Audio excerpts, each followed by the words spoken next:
My sister called me crying so hard I could barely understand her. Mom passed away last night, she said. The funeral is Friday. She left everything to me, so don't come back. You get nothing. I didn't argue. I didn't panic. I smiled.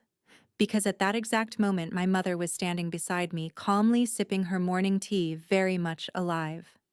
My name is Amara. I'm 32, and I make a living uncovering hidden money and financial lies. But nothing in my career prepared me for the fraud my own sister was about to commit. I'm really grateful you're here. Let me know in the comments where you're watching from so we can connect. Also, please keep in mind this story contains some dramatized elements added for narrative clarity and education.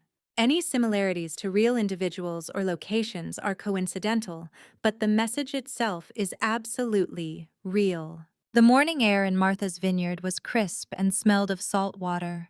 It was the kind of peace you only find when you are hundreds of miles away from the chaos of Atlanta.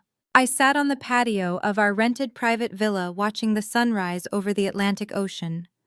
To my left, my mother, Mama Estelle, was moving slowly through her Tai Chi routine. At 65, she looked radiant. Her skin was glowing, and the tremor in her hands that had plagued her months ago was completely gone. We had spent the last 4 months here in secret, hiding from the world, and more specifically hiding from my sister Dominique. I took a sip of my coffee and opened my book, ready for another quiet day. Then my phone shattered the silence. The screen lit up with a photo I had taken years ago of my older sister, Dominique. Just seeing her name made my stomach tighten. I hesitated for a moment. We had gone strictly no contact for weeks. I looked at Mama Estelle. She was facing the ocean, lost in her movements. I slid my thumb across the screen to answer, but I did not say a word. Amara, are you there? Dominique's voice was high-pitched and trembling. It was a performance I had heard 1,000 times before. She took a loud, dramatic breath. It is Mom. Oh God. Amara, Mom is gone. I sat up straighter in my chair. My eyes locked onto my mother's back. She was transitioning into the crane pose, perfectly balanced. What are you talking about, Dominique? I kept my voice flat. Even though I knew the truth, hearing the words still sent a chill down my spine. She had a heart attack last night. Dominique wailed. The nurse at Oak Haven called me at 3 in the morning. They tried to save her, Amara, but it was too late. She is gone. I pressed the mute button on my screen so she could not hear the sharp intake of breath I failed to suppress. Oak Haven. That was the state-funded nursing facility Dominique had dumped our mother in 6 months ago. She had forged my signature on the admission papers while I was out of the country on a business trip. She told everyone that Mama Estelle had severe dementia and needed 24-hour care. The truth was, Mama had a mild infection, and Dominique wanted access to Mama's brownstone house in downtown Atlanta. I unmuted the phone. Where is she now? I asked. I need to see the body. You can't, Dominique said quickly. Her crying stopped for a split second before starting up again. It was the infectious disease protocol, Amara. Because of the flu outbreak at the facility, they had to cremate her immediately. It is what she would have wanted. I almost laughed out loud. Mama Estelle was a devout Baptist. She believed in open caskets and 3-day viewings. She had terrified nightmares about fire. There was absolutely no way she would have requested cremation. I pressed the speakerphone button and turned the volume up. Mama Estelle had finished her exercise and was walking toward me, toweling off her face. I signaled for her to stop and listen. So let me get this straight, I said, staring directly at my mother. Mom died last night. She was cremated this morning. And you are just calling me now? I was in shock, Amara. Dominique snapped, her tone shifting from grief to annoyance. Look, I am handling everything. Hunter and I are organizing the repast at the house. The funeral is Friday at Ebenezer Baptist. But honestly, you do not need to come. Mama Estelle froze. She stood 5 feet away from me, clutching the white towel. Her eyes went wide. She leaned in closer to the phone. Why shouldn't I come? I asked. She is my mother too, because she didn't want you there. Dominique's voice turned venomous. In her final moments, she was lucid Amara. She asked for me. She asked for Hunter. She didn't even mention your name. And there is something else. She left a verbal will with the nursing home director. She left the house and all her assets to me. She said you have your fancy job and your money, so you do not need anything from us. The silence on the patio was deafening. I watched my mother's face crumble. It wasn't sadness. It was the devastating realization that her firstborn child, the daughter she had spoiled and protected her entire life, was not just a liar, but a monster. Dominique was burying an empty casket just to steal a house. I watched a single tear roll down Mama Estelle's cheek. She didn't wipe it away. She just straightened her spine and nodded at me. It was a sharp, decisive nod. The kind of nod she used to give when she was grading papers and found a student cheating. It was permission. I took a deep breath. "Okay, Dominique," I said. "Okay." She sounded surprised. "Just okay. I mean, if that is what Mom wanted." I kept my voice trembling slightly, just enough to feed her ego. "You are right. I have been distant. Maybe I do not deserve to be there." "Exactly." Dominique let out a sigh of relief. "I am glad you are finally being reasonable. I will send you the link to the memorial stream. Do not come to Atlanta, Amara. It will just cause drama, and Hunter is very stressed." I hung up the phone. The screen went black. For a moment, the only sound was the waves crashing against the shore below. Mama Estelle sat down in the chair opposite me. She placed her hands on the glass table. Her fingers were trembling again, but this time it was from rage. "She said I was dead," Mama whispered. "She said I left her everything. She thinks you are still in that hellhole." I said, reaching across the table to take her hand. "She hasn't visited you once in 4 months, Mama. If I hadn't come back early from London and moved you out of there that night, you might actually be dead." I remembered the night I broke her out of Oak Haven, the smell of urine and bleach, the way my mother looked sitting in a wheelchair in the corner, sedated and confused. Dominique had told the staff to keep her heavily medicated. It took a court order and 3 lawyers to get her out that night. We vanished the next day. I wanted to give Mama time to heal before we fought back. I just never expected Dominique to escalate it to murder. Even if it was just murder on paper, she is going to sell the house. Mama said, her voice hardening. "That house has been in our family for 3 generations. Your grandmother bought that brownstone with money she saved cleaning floors. She is not going to sell it." I said, standing up. I picked up my iPad and opened my secure email server. "Because she doesn't own it."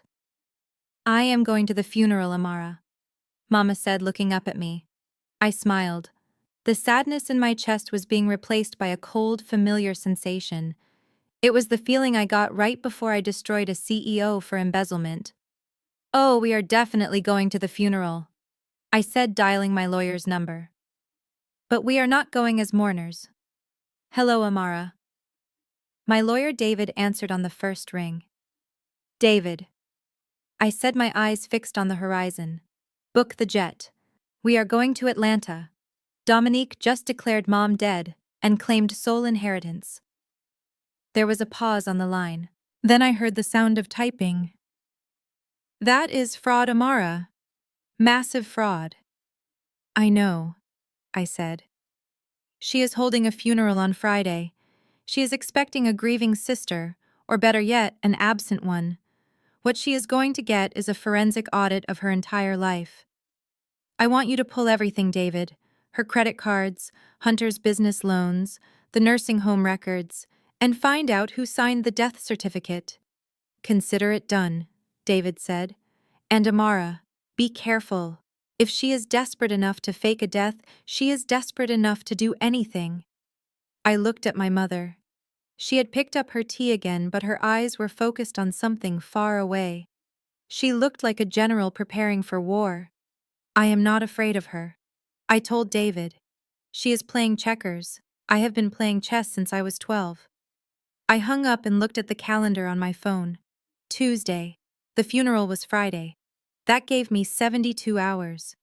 72 hours to build a case. 72 hours to let Dominique dig her own grave. She wanted a funeral.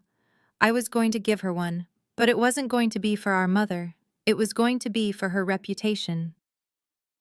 "Pack your bags, Mama," I said, walking back into the villa. "We have a resurrection to attend." The humidity in Atlanta hit me the moment I stepped out of the airport terminal. It was thick and heavy, sticking to my skin like a bad memory.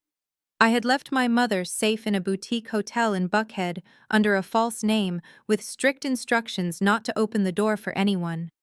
Now I was driving a nondescript black rental sedan through the streets of my childhood. The city had changed.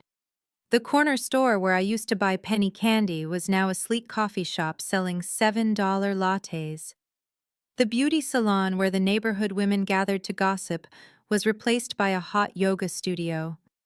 Gentrification had clawed its way through the historic West End, erasing history one brick at a time. But as I turned onto Abernathy Street, I realized the biggest erasure was happening right at my own front door. I parked 3 houses down from the family brownstone. I kept the engine running and the tinted windows rolled up. My hands gripped the steering wheel so tight my knuckles turned white. There it was, the house my grandfather had bought with cash in the 60s. The house where I learned to walk. And right there on the manicured front lawn was a wooden sign that made my blood run cold. Sale pending.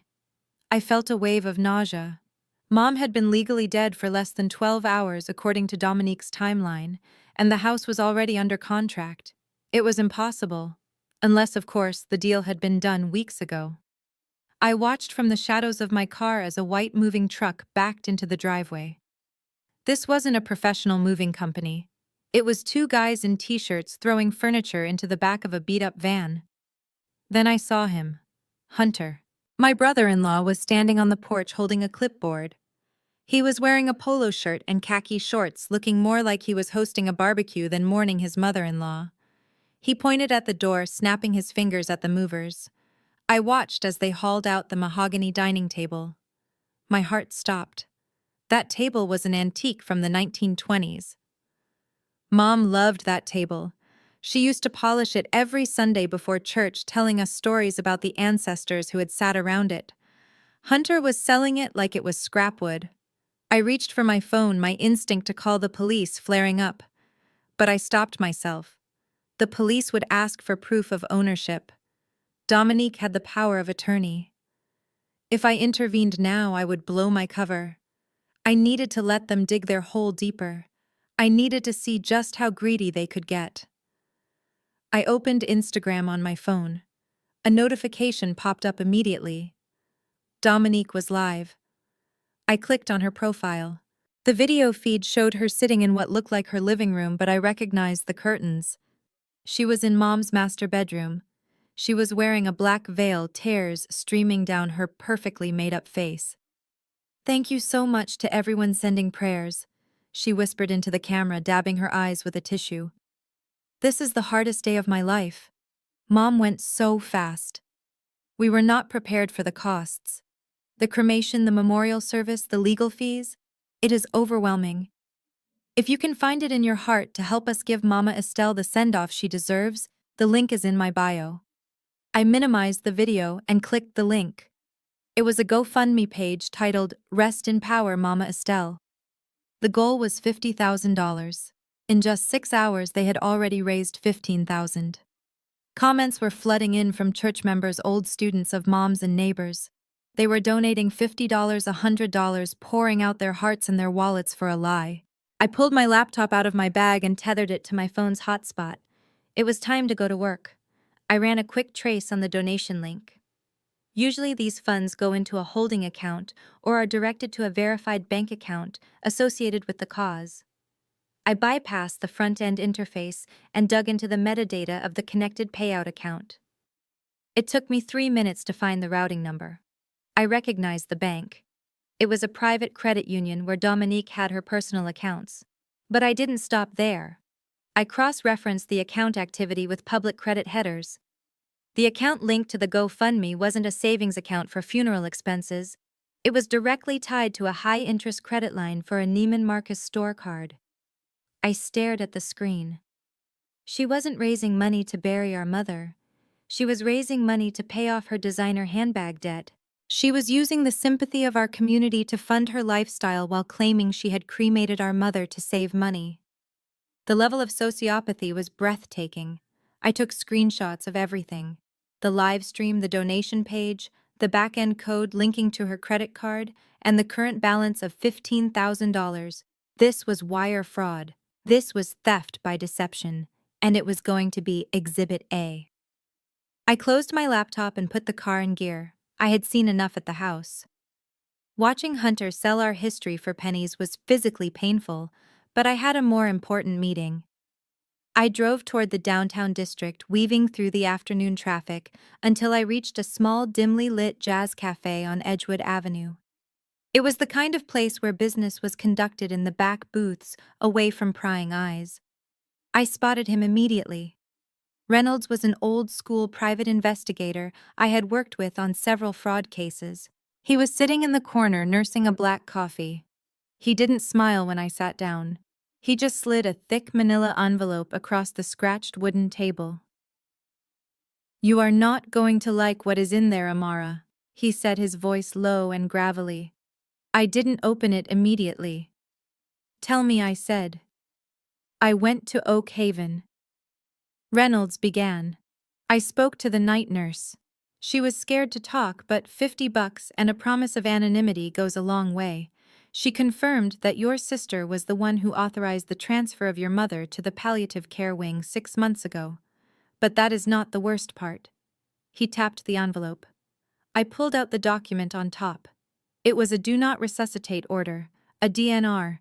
It stated that in the event of cardiac arrest or respiratory failure, no life-saving measures were to be taken. The date on the document was from 4 months ago, just days before I had rescued Mom.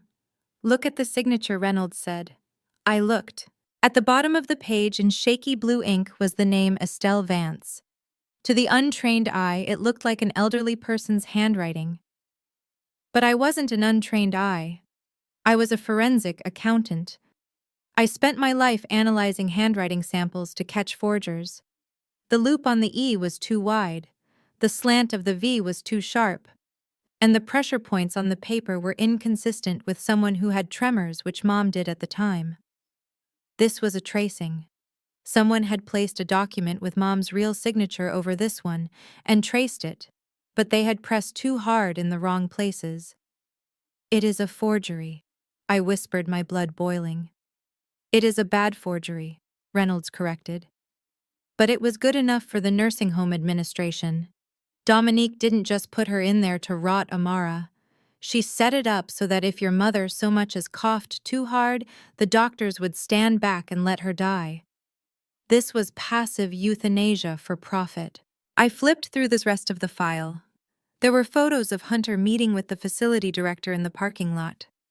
There were bank statements showing small cash withdrawals from Mom's pension account that matched the dates of those meetings. They had been bleeding her dry while waiting for her to die. I looked up at Reynolds. "Does anyone else know about this?" "Just us," he said. "And now you." I put the documents back in the envelope and slid it into my leather tote bag. "This changes everything," I said. "I thought this was just about the house. I thought they were just greedy. But they tried to kill her." "Technically," Reynolds said, leaning back, "since she is alive, it is attempted manslaughter, conspiracy, and insurance fraud. If you walk into a police station right now, you can have them arrested by dinner time." I shook my head. "No. Arresting them is too easy. They will get bail. They will hire lawyers. They will spin a story about how they were just trying to do what was best for a sick old woman. I need to destroy their credibility first. I need to make sure that when the handcuffs go on, there is not a single person in Atlanta who feels sorry for them." Reynolds smirked. "You have a plan for the funeral?" Then I stood up, smoothing down my blazer. The image of the sale pending sign and the fake DNR order burned in my mind. "Oh, I have a plan," I said. "Dominique wants a show. She wants to be the grieving daughter in the spotlight. I am going to give her the performance of a lifetime." I left a $50 bill on the table and walked out into the blinding Atlanta sun. The funeral was in 2 days. I had the financial evidence. I had the medical evidence. Now I just needed the star witness. I got back into my car and drove toward the hotel. It was time to show Mama Estelle exactly how much her life was worth to her favorite daughter. The resurrection was coming, and Judgment Day was coming with it. The Friday morning sun beat down on the red brick facade of Ebenezer Baptist Church. It was the kind of humid Atlanta heat that made your clothes stick to your skin the moment you stepped outside. This church was a local institution. It was where my mother, Mama Estelle, had led the choir for 20 years. Her soprano voice used to shake the stained glass windows during the Easter service. Today, however, the church was silent, except for the low hum of expensive cars pulling into the parking lot. I watched from my rental car as the community arrived. They wore their Sunday best. The women were in wide-brimmed hats and dark dresses, clutching Bibles and handkerchiefs. The men wore dark suits and solemn expressions. And standing at the top of the wide stone steps greeting everyone like a grieving celebrity was my sister, Dominique. She looked like she had stepped out of a fashion magazine editorial about widowhood. She was wearing a black silk dress that I knew for a fact cost $3,000 because I had seen the charge on Mom's stolen credit card statement. A sheer veil covered her face, but not enough to hide the diamond earrings glinting in the sunlight. Hunter stood next to her, shaking hands and accepting condolences with the practiced somberness of a man closing a business deal. I took a deep breath and checked my purse. Inside, I had a single pen. It looked like a standard black ballpoint, the kind you buy in bulk at an office supply store. In reality, it was a specialized tool I used for marking temporary evidence. The ink was designed to vanish completely upon contact with heat, or after exactly 1 hour of exposure to air. It was a petty trick, perhaps, but dealing with Dominique required petty measures. I stepped out of the car. The gravel crunched loudly under my heels. As I walked toward the church steps, the chatter stopped. It rippled through the crowd like a wave. Heads turned. Whispers started behind gloved hands. I kept my head high, my face a mask of calm. I was walking into the lion's den, but the lions didn't know I had brought a whip. Dominique spotted me when I was halfway up the stairs. Her posture stiffened. She said something to Hunter, who immediately crossed his arms and stepped forward to block my path. But Dominique was faster. She rushed down 3 steps to meet me, positioning herself so that she was physically looking down on me. "You have some nerve showing up here," she hissed, her voice loud enough to carry to the gathering crowd. "I just want to pay my respects, Dominique," I said calmly. "Respects?" She laughed, a harsh, jagged sound. "You didn't respect her when she was alive. You left her to rot in that nursing home. You were too busy with your fancy life in the city to answer the phone when she was dying. And now you want to come here and play the grieving daughter." The crowd murmured their agreement. I looked past her shoulder and saw Mrs. Patterson, the head of the church deacons. She was shaking her head at me, her face pinched with disapproval. Dominique had done her work well. She had painted me as the villain, the heartless career woman who abandoned her sick mother. "Please," I said, raising my voice slightly so the crowd could hear. "I just want to see her one last time. I want to see the urn." Dominique crossed her arms. Her eyes darted around, checking her audience. She saw that she had the upper hand. She saw the judgment in the eyes of the elders. This emboldened her. She reached into Hunter's jacket pocket and pulled out a folded piece of legal paper. "You want inside?" she asked. "You want to sit in the front row and pretend you cared? Fine. But there is a condition." She thrust the paper at me. It was a waiver. A crudely written legal document stating that I, Amara Vance, voluntarily waived all rights to contest the distribution of Estelle Vance's estate and acknowledged Dominique Vance as the sole beneficiary and executor. It was blackmail, plain and simple. Sign away your inheritance or be barred from your mother's funeral. "Sign it," Dominique demanded. "Sign it, and you can go in. Don't sign it, and Hunter will have security remove you for trespassing. This is a private event, Amara. I looked at the paper. Then I looked at the crowd. They were watching intently, waiting to see if I would choose money or my mother. If I refused to sign, Dominique would spin it as proof that I only cared about the inheritance. If I signed, she won the house, or at least she thought she did. I looked at Mrs. Patterson. Mrs. Patterson, I said, is this what Mama would have wanted, sisters fighting on the church steps? Mrs. Patterson adjusted her hat. Your sister is the one who took care of her Amara. She has a right to protect the estate. You should just sign it if you are really here for God. The betrayal stung, but I pushed it down. Fine. I turned back to Dominique. Give me the pen. I reached into my bag and pulled out my own pen before she could offer hers. Actually, I have one. Hunter stepped forward and held the clipboard steady. His eyes were greedy, fixated on the paper. He was probably already calculating how much the house would sell for. I uncapped my pen. I pressed the tip to the paper. I felt the eyes of the entire congregation on my hand. I wrote my name in clear, sweeping cursive. Amara Vance. There I said, capping the pen and handing the clipboard back to Hunter. Are you happy? Dominique snatched the clipboard from Hunter. She stared at the signature, a triumphant smirk spreading across her face under the veil. She looked like she had just won the lottery. Smart choice, she whispered. Now get inside and sit down. And do not say a word. If you cause a scene, I will have you dragged out. She stepped aside. The crowd parted for me, but the warmth was gone. I felt their cold shoulders as I walked through the heavy oak doors into the sanctuary. The inside of the church was cool and smelled of lilies and old hymnals. The organist was playing a soft, mournful prelude. At the front of the church, surrounded by an obscene amount of white roses, sat a golden urn. It was polished to a high shine, sitting on a velvet pedestal where a casket should have been. I walked down the center aisle. My footsteps echoed in the high ceilings. I didn't stop at the back. I walked all the way to the front row, the pew reserved for immediate family. I sat down directly in front of the urn. I stared at the golden vessel. It was beautiful. It was dignified. And it was completely full of lies. I wondered what was actually inside it.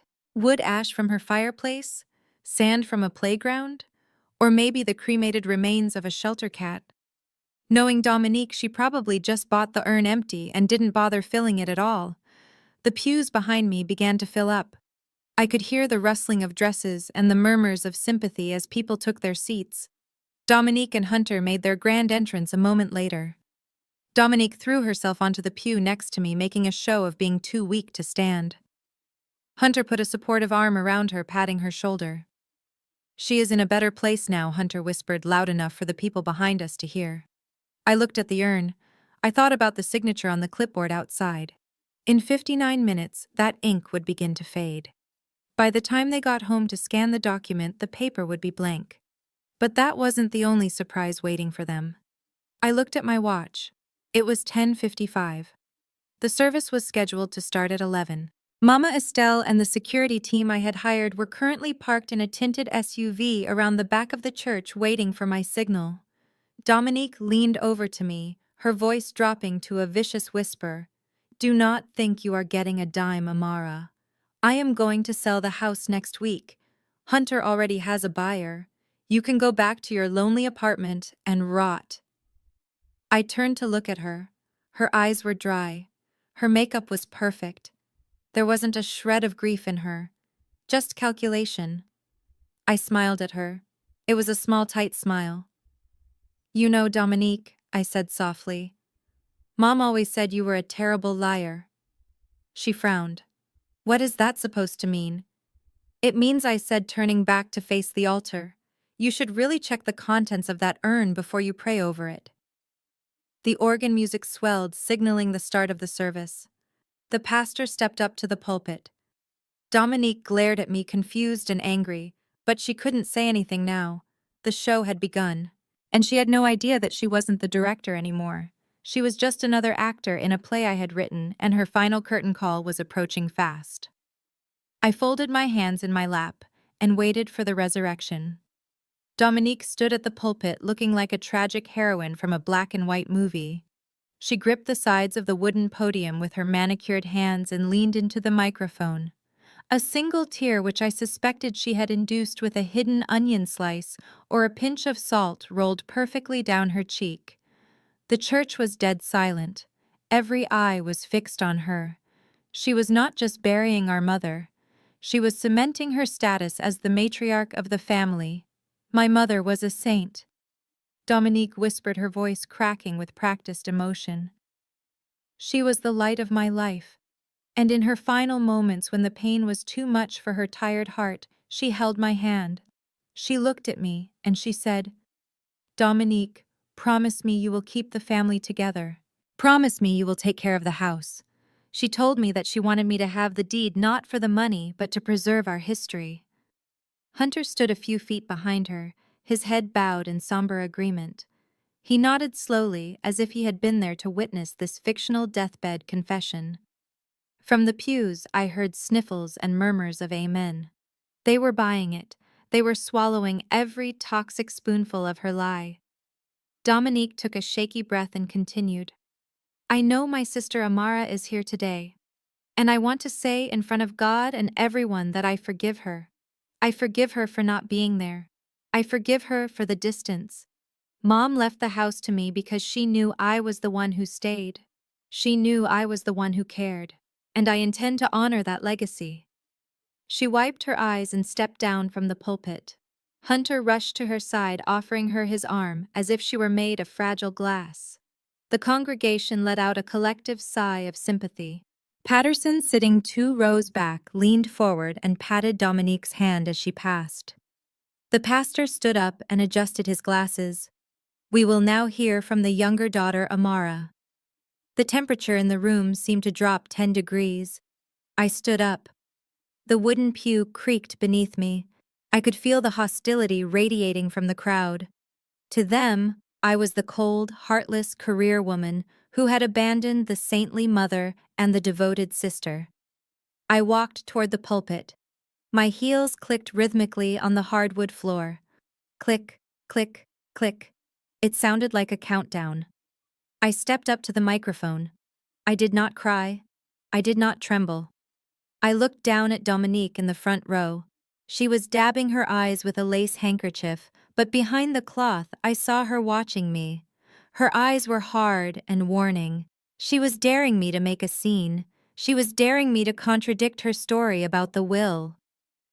I looked at the golden urn sitting on the velvet table. It gleamed under the church lights. "Thank you, Dominique, for those moving words," I said, my voice clear and steady. "It is comforting to hear about Mom's final moments. It is amazing, really. Because usually when someone dies of a massive heart attack in a nursing home, they are unconscious. But Mom was apparently lucid enough to discuss real estate law. That is a miracle." A ripple of unease went through the room. Dominique stiffened. Hunter shifted his weight from one foot to the other. "You said she was cremated this morning," I continued, gripping the microphone. "You said the ashes in this urn are all that is left of Estelle Vance. You told this congregation that she is gone forever, and that her last wish was for you to inherit a $2 million brownstone." I paused. I let the silence stretch until it was uncomfortable. "But there is a problem with your story, Dominique." I leaned forward, my eyes locking onto hers. "The problem is that the dead do not usually drink tea. The dead do not usually complain about the Atlanta traffic. And most importantly, the dead do not usually stand outside the church doors waiting to call their children liars." Dominique dropped her handkerchief. "What are you talking about?" she hissed, half standing up. I pointed a finger toward the massive double doors at the back of the sanctuary. "I think you should ask her yourself." I nodded to the security team I had positioned at the entrance. On my signal, the heavy oak doors groaned and swung open. "Are you curious what everyone's shocked faces looked like at that moment? Comment 1, so I know you're still here." Just a quick note, the next part includes a few dramatized details added for emotional impact. If you'd rather not continue, you can stop the video here. The bright midday sunlight flooded into the dim church, blinding everyone for a second. As eyes adjusted to the glare, a silhouette stepped forward. It was not a ghost. It was not a spirit. It was Mama Estelle. She was not wearing black. She was wearing a pristine, tailored white suit that cost more than Hunter's car. She held a gold-handled cane in one hand not because she needed it, but because it looked regal. Flanking her on either side were two massive private security guards in dark suits. For 3 seconds there was absolute silence. It was the kind of silence where you could hear a heart break. Then chaos erupted. "Lord have mercy," someone screamed from the balcony. A woman in the third row fainted, sliding off the pew with a dull thud. People jumped to their feet. Bibles were dropped. The organist in his shock slammed his hands down on the keys, producing a discordant, terrifying chord that echoed through the rafters. "It is a ghost!" Mrs. Patterson shrieked, clutching her pearls. "It is the spirit of Estelle, Mama." Estelle did not float. She walked. She walked down the center aisle with a stride that was strong and furious. The crowd parted like the Red Sea. People pressed themselves against the edges of the pews, terrified to touch her. Dominique did not scream. She froze. Her face went from a look of annoyance to a mask of pure, unadulterated terror. The blood drained from her skin so fast she looked gray. Her mouth opened and closed like a fish on dry land, but no sound came out. Hunter looked like he was about to vomit. He looked at the back exit, then at the security guards, calculating his odds of escape. He realized they were 0. Mama Estelle reached the front of the church. She stopped right in front of the golden urn. She looked at it with disgust, then she raised her cane and knocked it off the table. The urn hit the floor with a loud metallic clang. It popped open. There was no ash inside, just a bag of play sand from a hardware store. It spilled out across the red carpet, gritty and beige. The church went silent again, staring at the sand. Mama Dominique squeaked. Her voice was barely a whisper. "Mama, is that you?" Mama turned to look at her. The look on her face was not one of a loving mother. It was the look of a judge delivering a death sentence. "Who else would it be?" Dominique Mama's voice boomed without a microphone.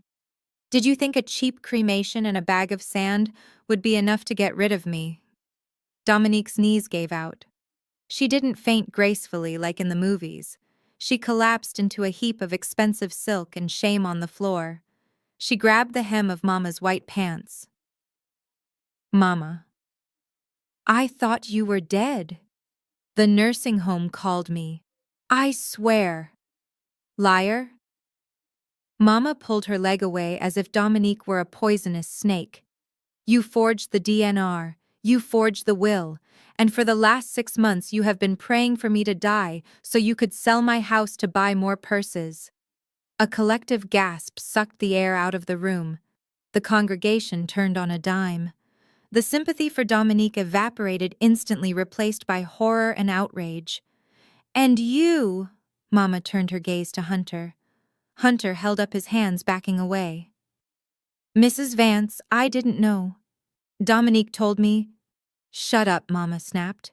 "You sold my dining room table yesterday. I want it back, and I want the money you stole from my pension fund." Mama walked up the steps to the pulpit. I stepped aside, handing her the microphone. She looked out at the sea of shocked faces. These were her friends, her neighbors, people she had known for 40 years. "I apologize for the disruption," Mama said, her voice steady and commanding. "But it seems my daughter decided to hold my funeral a few decades too early. There will be no burial today. There will be no repast. And there will certainly be no inheritance."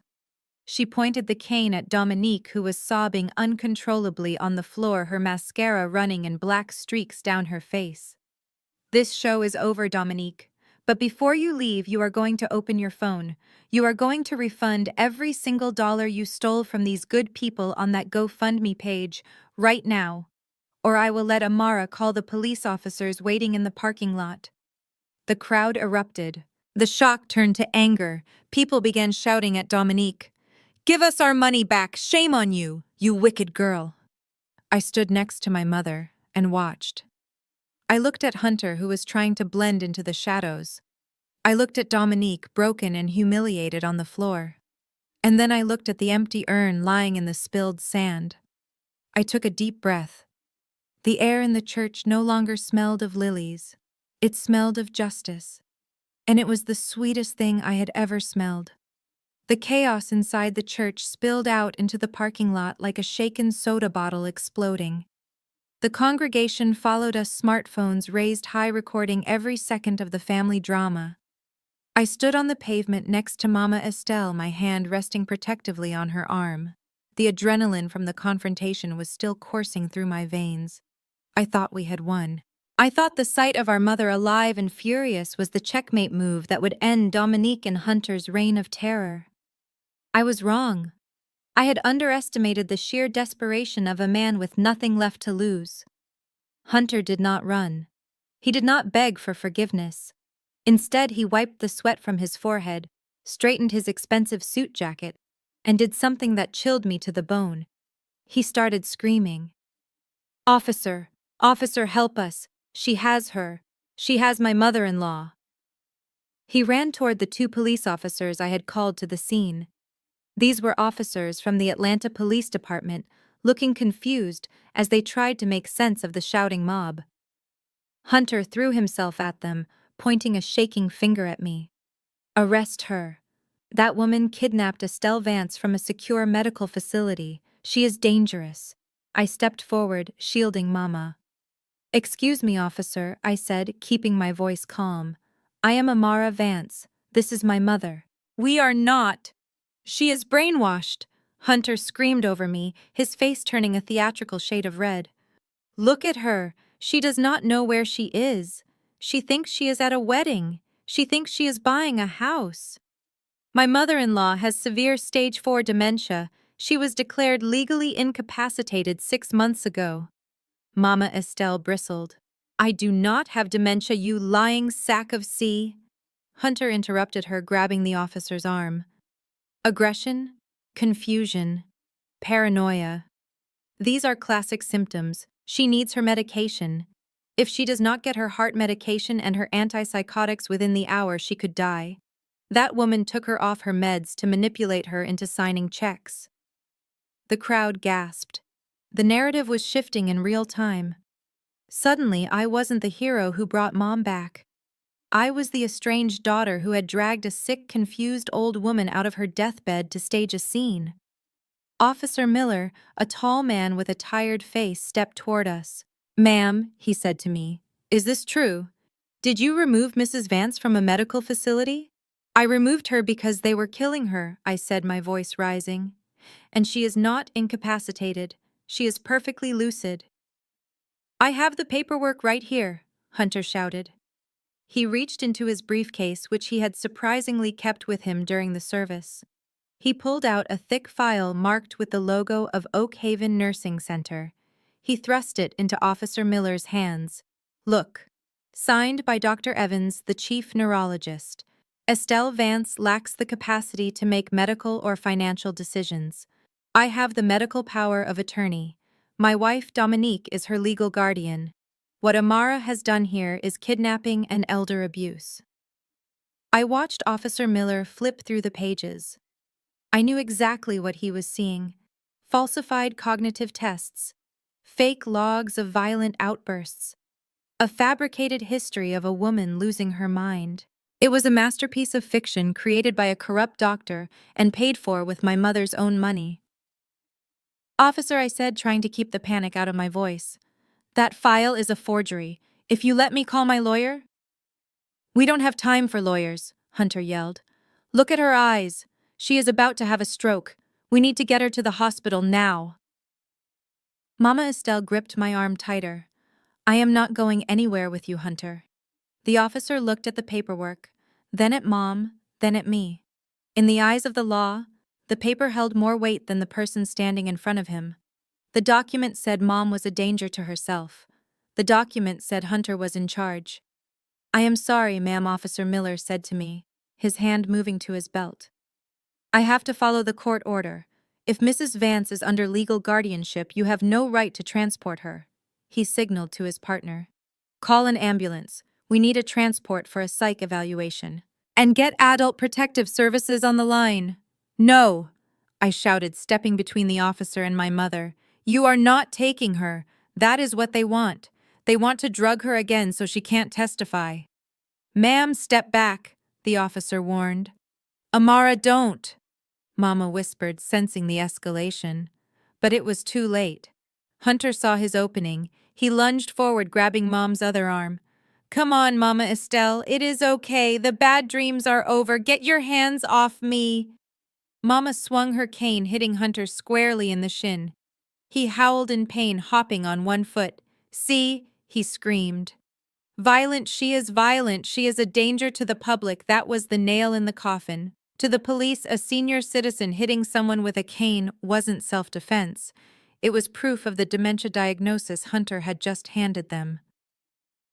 Officer Miller grabbed my wrists. Amara Vance, you are under arrest for interference with custody and suspected elder abuse.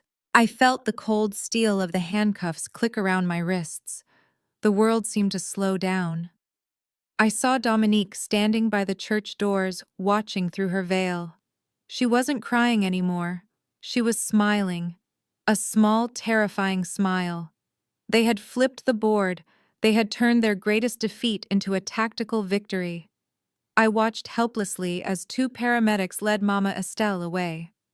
She was shouting my name, trying to fight them off, but they were gentle and firm. They treated her like a confused child. It is okay, sweetie, one paramedic said to her. We are going to get you some juice and a nice warm blanket. I am not crazy, Mama screamed as they loaded her into the back of the ambulance. I am rich, and I am going to sue all of you. Sadly, shouting that you are rich and going to sue everyone is exactly what a crazy person would say. The doors slammed shut, cutting off her voice. The siren wailed a long, mournful sound that tore through the parking lot. Hunter stood by the police cruiser, rubbing his leg. He looked at me through the window as they shoved me into the back seat. He leaned in close, his breath fogging up the glass. You should have stayed in London, Amara, he mouthed. You really should have stayed away. I sat in the back of the police car, the hard plastic seat digging into my back. The humiliation burned hotter than the Atlanta sun. I could see the neighbors shaking their heads. I could hear the whispers. Look at that. Poor Dominique. Her sister really is unstable. Kidnapping her own mother. Shameful. As the car pulled away, taking me to the precinct, my panic began to fade, replaced by a cold, sharp clarity. Hunter had made a mistake. A massive, fatal mistake.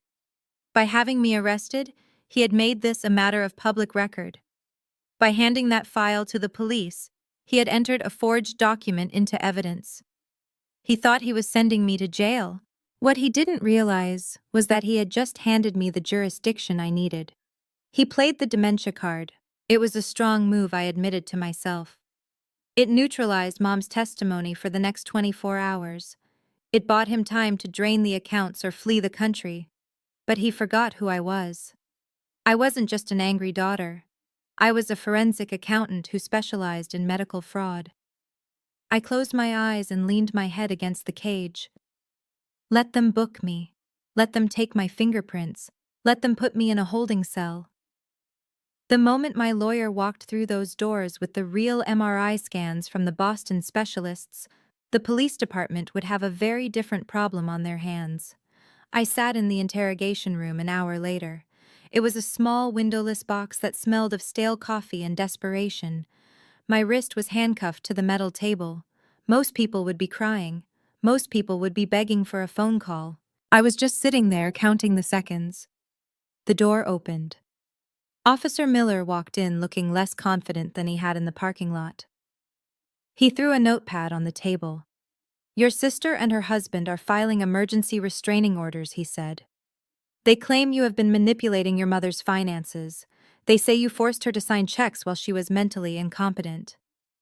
I looked at him. I didn't blink. Officer Miller, I said softly. Do you know what a forensic audit is? He frowned. What? It is what I do for a living. I explained. It means I track every penny. I track every signature. And most importantly, I track every lie. I leaned forward as far as the chain would allow. You have the medical file Hunter gave you. It is evidence, he said. Good, I said. Do not lose it. Because on page 14 there is a signature from Dr. Evans dated October 12th. So I smiled. On October 12th, Dr. Evans was in Cabo San Lucas.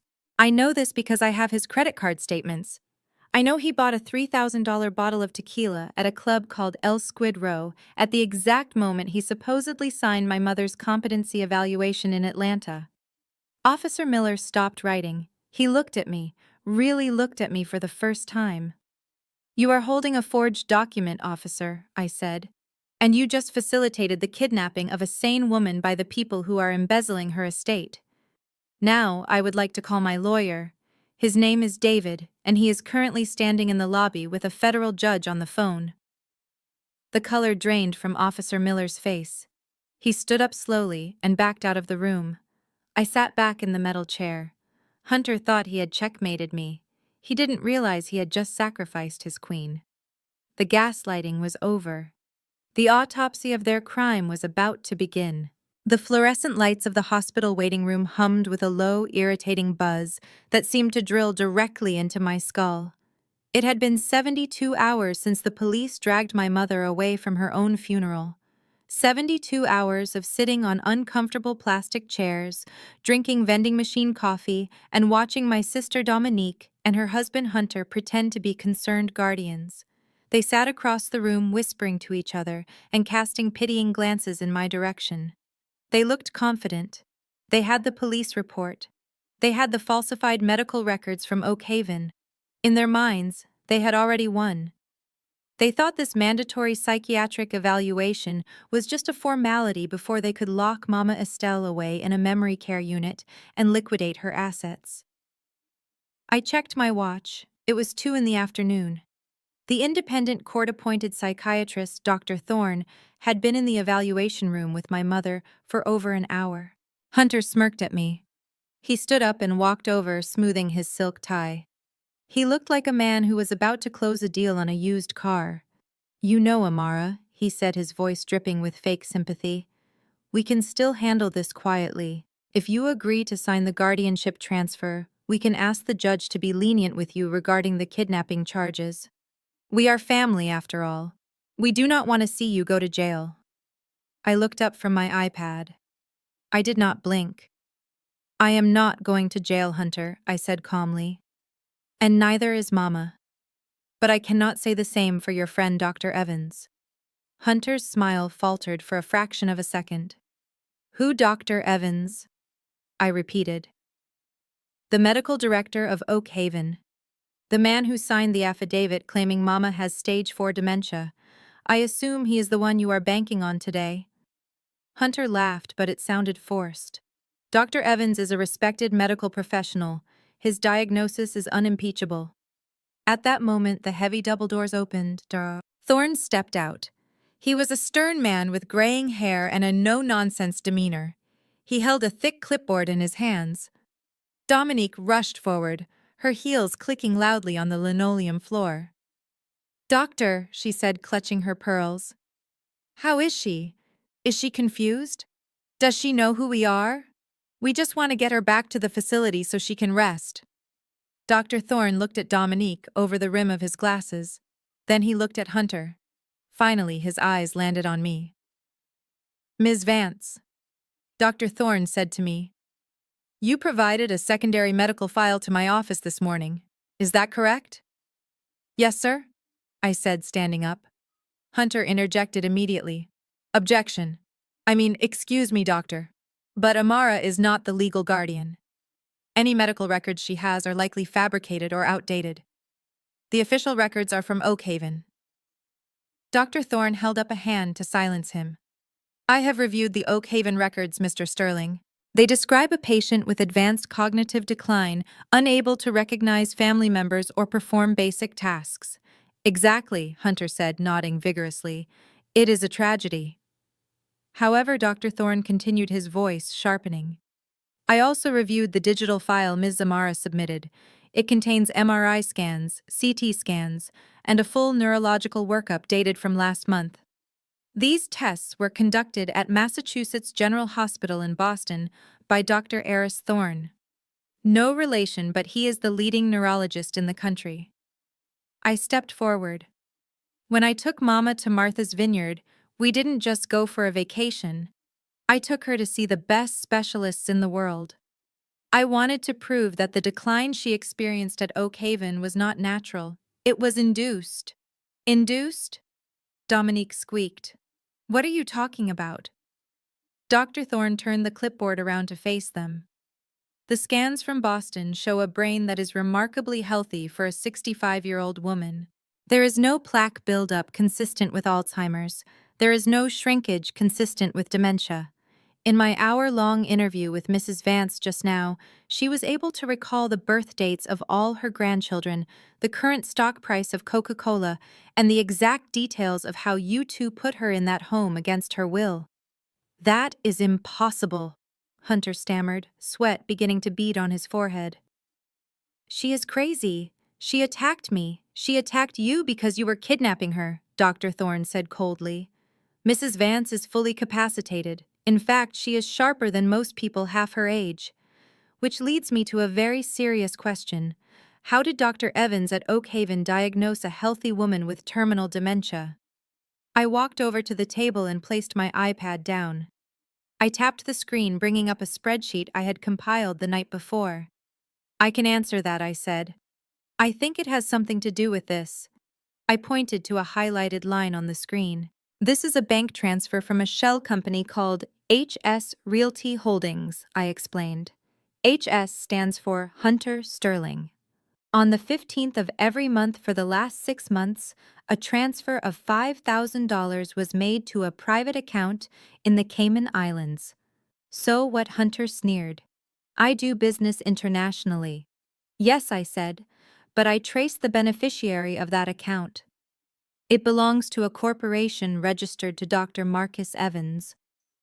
You were paying him $5,000 a month to keep Mama sedated and to falsify her medical records. The silence in the waiting room was absolute. Dominique stared at her husband with horror. You paid him, she whispered. You told me the doctor said she was dying. He lied to you too, Dominique, I said, though I felt no pity for her. He needed her incapacitated so he could liquidate the brownstone. He was paying the doctor to turn our mother into a vegetable. Hunter lunged for the iPad. That is illegal. You hacked my accounts. I snatched the device away. I'm a forensic accountant, Hunter. I didn't hack anything. I just followed the public breadcrumbs you were too stupid to sweep up. And I wasn't the only one interested in this transaction. As if on cue, the elevator doors at the end of the hall chimed. 2 uniformed officers and a man in a cheap suit walked out. I recognized the detective immediately. Hunter Sterling, the detective asked. Hunter backed away, his back hitting the vending machine. Who are you, Detective Miller, Fraud Division? We just picked up Dr. Evans at his office. He was very eager to cut a deal. He says you instructed him to administer heavy sedatives to Mrs. Estelle Vance to simulate cognitive decline. No, Hunter shouted, looking around for an exit. That is a lie. He is lying to save himself. We have the wire transfers, Mr. Sterling, the detective said, pulling out a pair of handcuffs. And we have the statement from the nursing staff. You are under arrest for conspiracy to commit medical fraud, elder abuse, and bribery. I watched as they spun Hunter around and slammed him against the soda machine. The click of the handcuffs was the most satisfying sound I had ever heard. Dominique stood frozen in the middle of the room. She looked at her husband being read his rights, and then she looked at me. Amara, she whimpered. I didn't know. I swear I didn't know about the money. I looked at her cold and unyielding. You knew she wasn't sick, Dominique. You knew she was just sad and lonely after Dad died. And you let him put her away because you wanted the house. You are just as guilty. The detective led Hunter away. He was screaming about calling his lawyer. Dominique sank into a chair, burying her face in her hands. Dr. Thorne cleared his throat. Ms. Vance, I am immediately lifting the psychiatric hold on your mother. I am also filing a report with the court recommending the immediate revocation of Dominique Vance's guardianship. Thank you, doctor, I said. Can I see her? She is waiting for you, he said, smiling for the first time. She is a remarkable woman. She gave me a recipe for peach cobbler while we were waiting for the police. I walked into the evaluation room. Mama Estelle was sitting on the edge of the examination table, swinging her legs. She was still wearing her white suit from the funeral, though it was a little wrinkled now. When she saw me, her face lit up. Did they get him? She asked. They got him. Mama, I said, wrapping my arms around her. And Dominique? She is in the hallway, I said. She is claiming ignorance. Mama sighed and pulled back to look at me. Ignorance is not a defense, Amara, not when it comes to family. We walked out of the room arm in arm. Dominique was still sitting in the chair, sobbing. When she saw Mama, she stood up, reaching out a hand. Mama, she choked out. Please. Mama Estelle didn't stop walking. She didn't even look at her. She stared straight ahead, her chin high, her grip on her cane firm. Call a taxi, Dominique, Mama said, her voice echoing in the sterile hallway. And do not come to my house. The locks are being changed within the hour. We walked through the automatic doors into the bright afternoon sun. The air tasted sweet. We had won the battle for her freedom, but the war for the estate was just entering its final phase. I checked my phone. I had one more stop to make. The bank was about to close and I had a foreclosure to intercept. Are you hungry, Mama? I asked as we walked toward my rental car. Starving, she said. Being dead really works up an appetite. But let's make it quick, Amara. We have a house to save. I opened the car door for her. The medical record war was over. The financial war was about to begin, and I had the ultimate weapon sitting right in the passenger seat.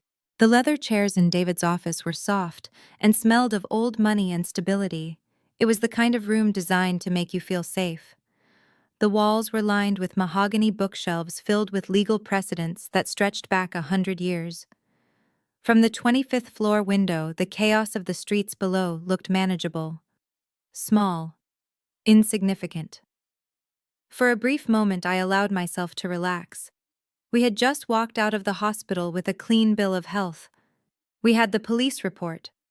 We had the medical fraud evidence. I turned to look at Mama Estelle. She was sipping a cup of herbal tea, her hand resting on the gold handle of her cane. She looked tired, but victorious. The nightmare of the nursing home was over. Then David walked in. He was not smiling. David had been our family attorney for 15 years. He was a man who wore three-piece suits and had a poker face that could bankrupt a casino. But today his face was pale. He held a thick stack of documents in his hands, and his knuckles were white from gripping them too hard. He didn't sit down behind his massive oak desk. He stood in front of us looking like a doctor about to deliver a terminal diagnosis. I thought we were done with the bad news, David, I said, setting my coffee cup down on the coaster. The silence in the room suddenly felt heavy, suffocating. So did I. Amara, David said, his voice grave. We handled the medical guardianship. We handled the kidnapping charges. But while you were fighting to get your mother out of Oakhaven, Dominique was busy doing something else. He slid the documents across the polished table. On top was a letter with a bright red header. The words were bold and aggressive. Notice of default, foreclosure proceedings imminent. I picked up the paper. My forensic accountant brain automatically scanned for the numbers before I even processed the words. $450,000. The number jumped out at me. What is this? I asked, my voice staying calm despite the sudden racing of my heart. The brownstone is paid off. Grandpa bought it with cash in 1965. There is no mortgage.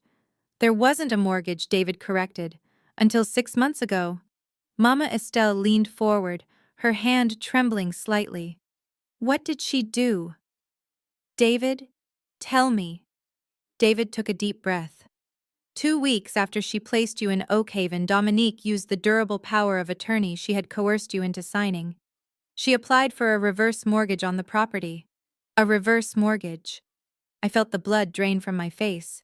It was the oldest trick in the predatory lending book. It allows homeowners to borrow against the equity of their home, receiving the money as a lump sum. Usually, the loan doesn't have to be paid back until the homeowner dies or sells the house. She took out $450,000 of equity, David continued. She took it as a cash lump sum. She told the bank it was for home improvements and medical care. We know now that the money went to Hunter's shell companies and her own debts. But that is fraud, I said, flipping through the pages. We can prove she signed it under false pretenses. We can sue the bank for not doing due diligence. We can, David said. And we will. But that takes time. Civil fraud cases take years, Amara. And we do not have years. We do not even have months. He reached over and tapped a paragraph in the fine print of the loan agreement. It was Clause 4B, the occupancy clause. Read this, David said. I read it out loud. The full balance of the loan becomes immediately due and payable if the borrower ceases to use the property as their primary residence for a period exceeding 6 consecutive months. I stopped reading. The room spun. 6 months. Dominique put Mama in the nursing home exactly 6 months and 3 days ago, I whispered. David nodded grimly. The bank sent an inspector to the house last week. They found it empty. They found the sale pending sign. They flagged the property as abandoned. Because Estelle has not slept in that house for 6 months, the terms of the loan have been violated. The bank has called the note. They want the full $450,000 back. And if we do not pay? Mama asked, her voice small.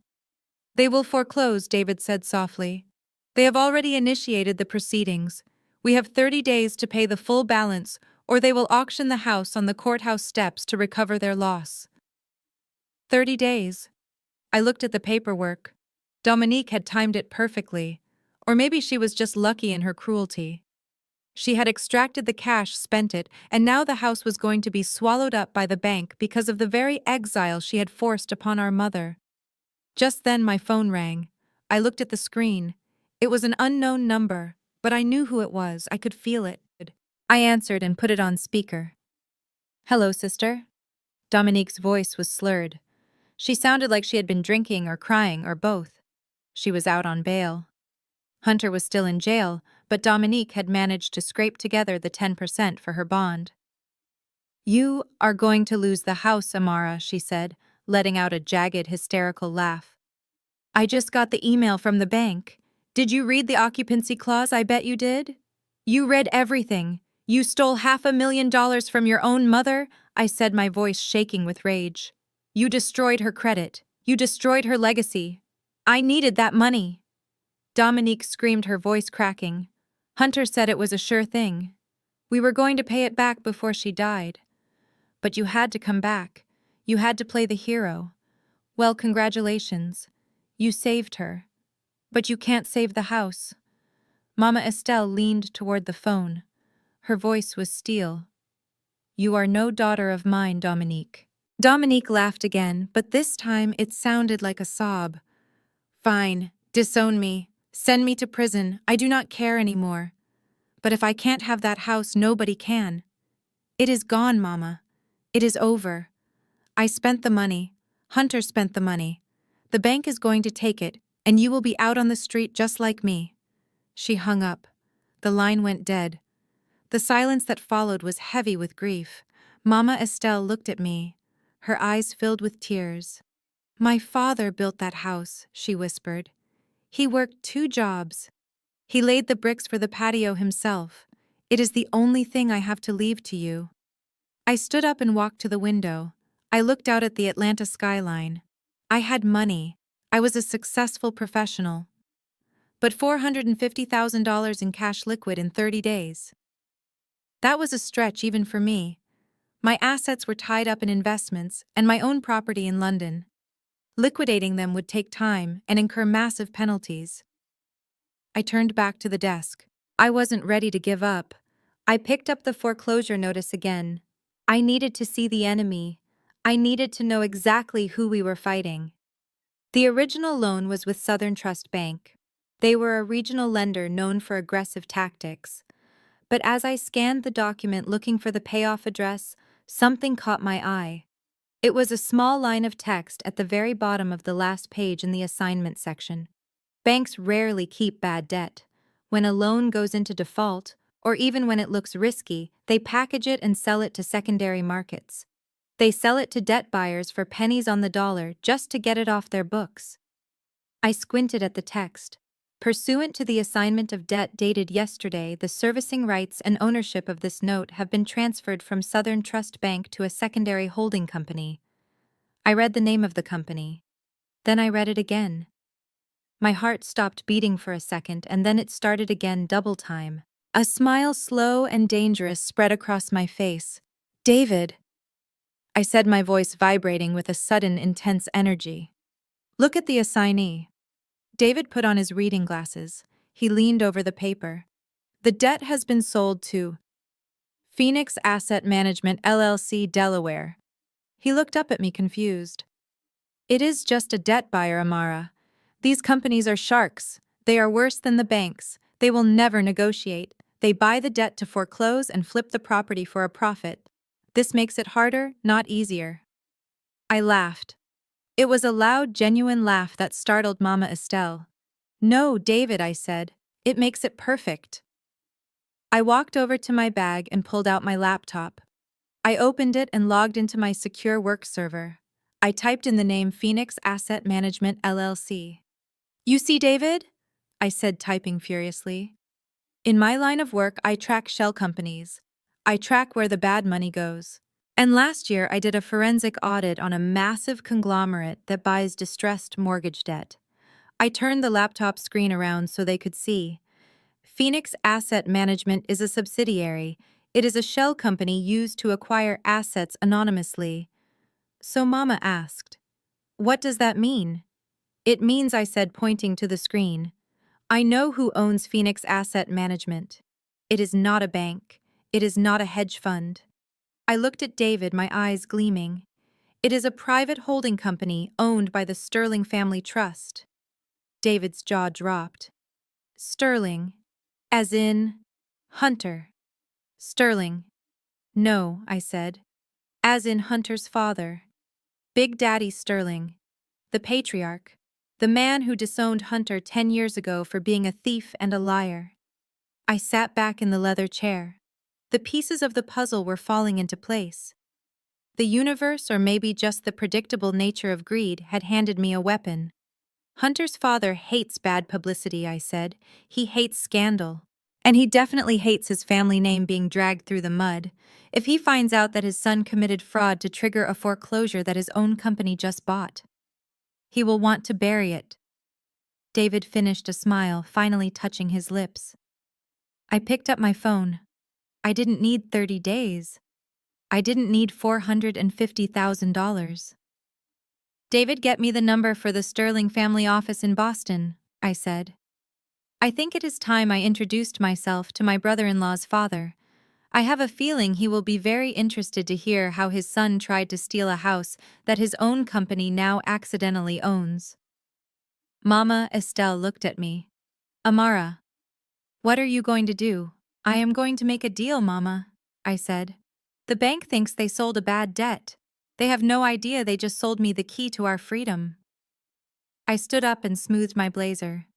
The foreclosure notice lay on the desk, no longer a death sentence, but a map to buried treasure. Dominique thought she had burned the house down. She didn't realize that from the ashes a phoenix was about to rise. And this phoenix was going to eat her alive. My home office looked more like the control center of a space station than a room in a condo. 6 high-definition monitors formed a semicircle around my desk, each one displaying a different slice of the financial universe. The air conditioner hummed in the background, keeping the server rack in the closet cool. This was my sanctuary. This was where I performed my surgeries. I did not use a scalpel or a laser. I used algorithms and forensic software to cut through layers of lies until I found the ugly truth hidden underneath. I took a sip of cold brew coffee and cracked my knuckles. It was 3 in the morning. Mama Estelle was asleep in the guest bedroom, exhausted from the day's revelations. But I was wide awake. The foreclosure notice was sitting on the corner of my desk, a physical reminder of the ticking clock. 30 days. We had 30 days to come up with nearly $500,000. But if my hunch was right, I would not need to pay a dime. I just needed to prove where the money went. I pulled up the bank records for the joint account shared by Dominique and Hunter. It was a mess. Their spending habits were manic: designer clothes, leasing payments for luxury cars they could not afford, and five-star dinners. But I was not interested in the small stuff. I was hunting for the whale. I found the deposit from Southern Trust Bank dated 6 months ago. $450,000. It hit their account on a Tuesday morning. By Wednesday afternoon, it was gone. Standard money laundering involves 3 stages: placement, layering, and integration. Hunter had skipped integration and went straight to panic mode. He had wired the entire amount in a single lump sum to a company called Prestige Global Holdings. I typed the name into my database. It sounded impressive, like a multinational conglomerate. In reality, it was a shell company registered in Nevada with a mailing address that led to a UPS store in a strip mall outside of Las Vegas. I dug deeper. Who owned Prestige Global Holdings? The paperwork listed a registered agent, a lawyer known for setting up anonymous corporations for shady clients. But I had a backdoor. I had access to a proprietary database used by forensic auditors to track cross-border transactions. I ran a query on the tax identification number. It linked Prestige Global Holdings to another entity, Caribbean Blue Investments, registered in the Cayman Islands. I leaned back in my chair. The Cayman Islands. It was a cliché for a reason. It was where people went to hide money they did not want the IRS or their wives to know about. I traced the wire transfer. The $450,000 traveled from Atlanta to Nevada and then jumped the border to the Caymans. Most people would hit a wall here. The banking secrecy laws in the Caymans are legendary. But Hunter was not a mastermind. He was a desperate man making sloppy mistakes. I looked at the transaction history for Caribbean Blue Investments. It wasn't a savings account. It was a clearinghouse. Money came in from various sources, always in large round numbers. 50,000, 100,000. And then days later, money went out to different individuals. I started running background checks on the people receiving the money. The first name was a dentist in Buckhead. The second was a retired teacher in Florida. The third was a small business owner in Texas.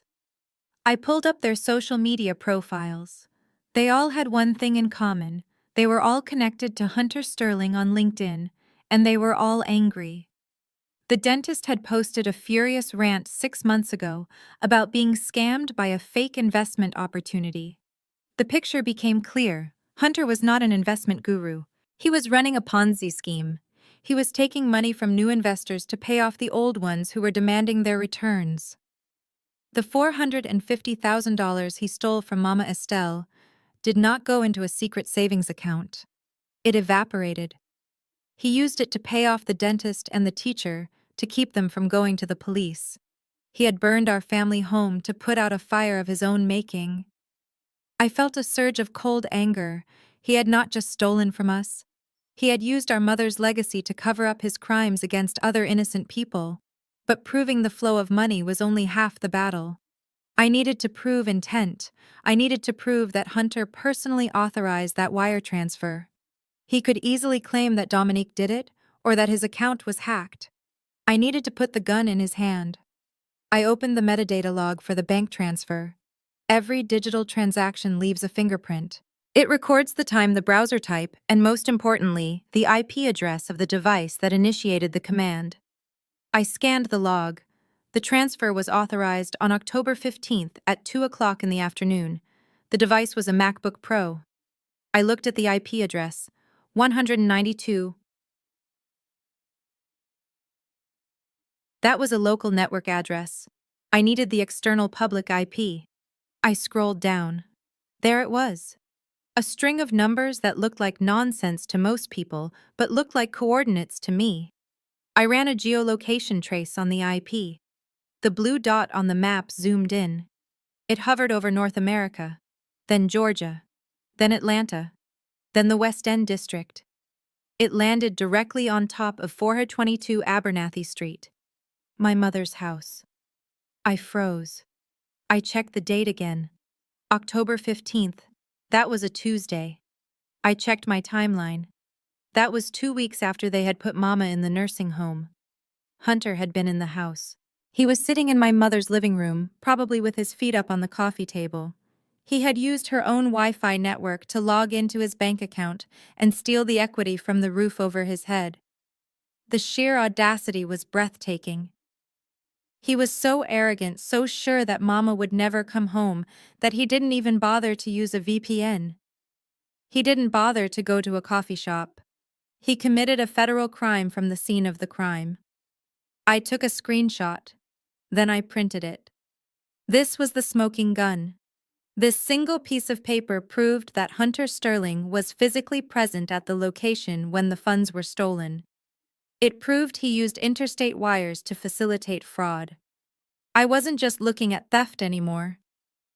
I was looking at wire fraud, money laundering, and because he used the proceeds to pay off investors in other states, it was racketeering. I sat back and watched the printer churn out the evidence. The pages were warm to the touch. I picked up my phone and dialed David's personal cell number, even though it was the middle of the night. "Pick up David," I whispered. He answered on the fourth ring, his voice groggy with sleep. "Amara, is everything okay? Wake up, David," I said, my eyes glued to the screen where Hunter's financial life was laid bare. "I need you to draft a new complaint, and I need you to call your contact at the FBI." "The FBI?" David asked, suddenly alert. "Why?" "Because I said pinning the IP trace log to my corkboard next to Hunter's photo. I just found out where the money went. Hunter is running a Ponzi scheme, and I have proof that he used Mama's internet connection to launder nearly $500,000 through the Cayman Islands." There was a long silence on the other end of the line. Then I heard the rustle of bed sheets and the sound of feet hitting the floor. "Do not move," David said. "I am coming over. Print everything." I hung up the phone. I looked at the monitors glowing in the dark room. Hunter thought he was a player. He thought he could outsmart a senile old woman and her absent daughter. He forgot one thing. The numbers never lie. And neither do IP addresses. I walked over to the window and looked out at the sleeping city. Somewhere out there, Hunter was sitting in a holding cell, probably thinking about how to talk his way out of the medical fraud charges. He had no idea that a tsunami was coming. I turned back to my desk. I wasn't done yet. I had the crime. Now I needed to secure the asset. I typed in one more search query. Sterling Family Trust. Board of Directors. A list of names popped up. At the very top was William Sterling Sr., the patriarch, the man who owned Phoenix Asset Management. I smiled. It was time to make a phone call that would ruin a family reunion. Hunter had used my mother to save himself. Now I was going to use his father to bury him. The steakhouse was dimly lit and smelled of aged beef and expensive cologne. It was the kind of place where Atlanta's power players came to make deals and hide their sins. Hunter sat in a corner booth, a glass of scotch in one hand, and the thigh of a woman who was definitely not my sister in the other. She was young, maybe 22, with long braids and a dress that cost more than my first car. Hunter looked relaxed, laughing at something she whispered, completely unaware that his life was about to implode. I walked through the dining room. I didn't rush. I moved with the silent precision of a predator who had already cornered its prey. The hostess tried to stop me, asking if I had a reservation. I just held up a platinum card and kept walking. When I reached the booth, I didn't say a word. I just pulled out the chair opposite Hunter and sat down. Hunter froze. The glass of scotch stopped halfway to his mouth. The girl looked at me confused, then at Hunter. "Who is this?" she asked, her voice dripping with annoyance. Hunter lowered the glass slowly. His face went pale, the artificial tan suddenly looking sallow under the warm pendant lights. "Amara," he stammered. "What are you doing here?" I looked at the girl. "You should leave," I said softly, "unless you want to be named as a co-conspirator in a federal RICO case." Her eyes went wide. She grabbed her clutch and slid out of the booth without a backward glance. Hunter watched her go, then turned his glare on me. "You are ruining my life, Amara," he hissed. "First the police, now this. I am out on bail. I am trying to relax." "Relaxing on my mother's money?" I asked, picking up the menu and glancing at it. "Or are you spending the money from the dentist in Buckhead? Or maybe the teacher in Florida?" Hunter stiffened. "How do you know about that?" "I know everything, Hunter." I leaned forward, resting my elbows on the white tablecloth. "I know about the Ponzi scheme. I know about the Cayman accounts. And I know about the $450,000 you stole from the house. But that is not why I am here." I pulled a thin file folder from my bag and slid it across the table. Hunter stared at it. "What is this?" I opened it for him. It was a single sheet of paper. A list of names. But these weren't investors. These were the names of the people Hunter had borrowed money from to cover his losses when the scheme started to crack. Dangerous people. People who didn't file lawsuits when they didn't get paid. They filed missing persons reports. "You owe the Petrovic brothers $50,000, I recited without looking at the paper. "You owe a loan shark in Miami another $80. And payment is due on Friday." Hunter's hand started to shake. He knocked his scotch glass, spilling amber liquid onto the pristine tablecloth. "How did you—" "I bought your debt, Hunter." I lied. It was a calculated bluff. I hadn't bought it yet, but I knew enough to make him believe I controlled his fate. "I own you." I continued, my voice low and cold. "I can make a phone call and have those debts extended. Or I can make a phone call and tell them exactly where you are sitting right now." Hunter looked around the restaurant, suddenly terrified. He wiped the sweat from his upper lip.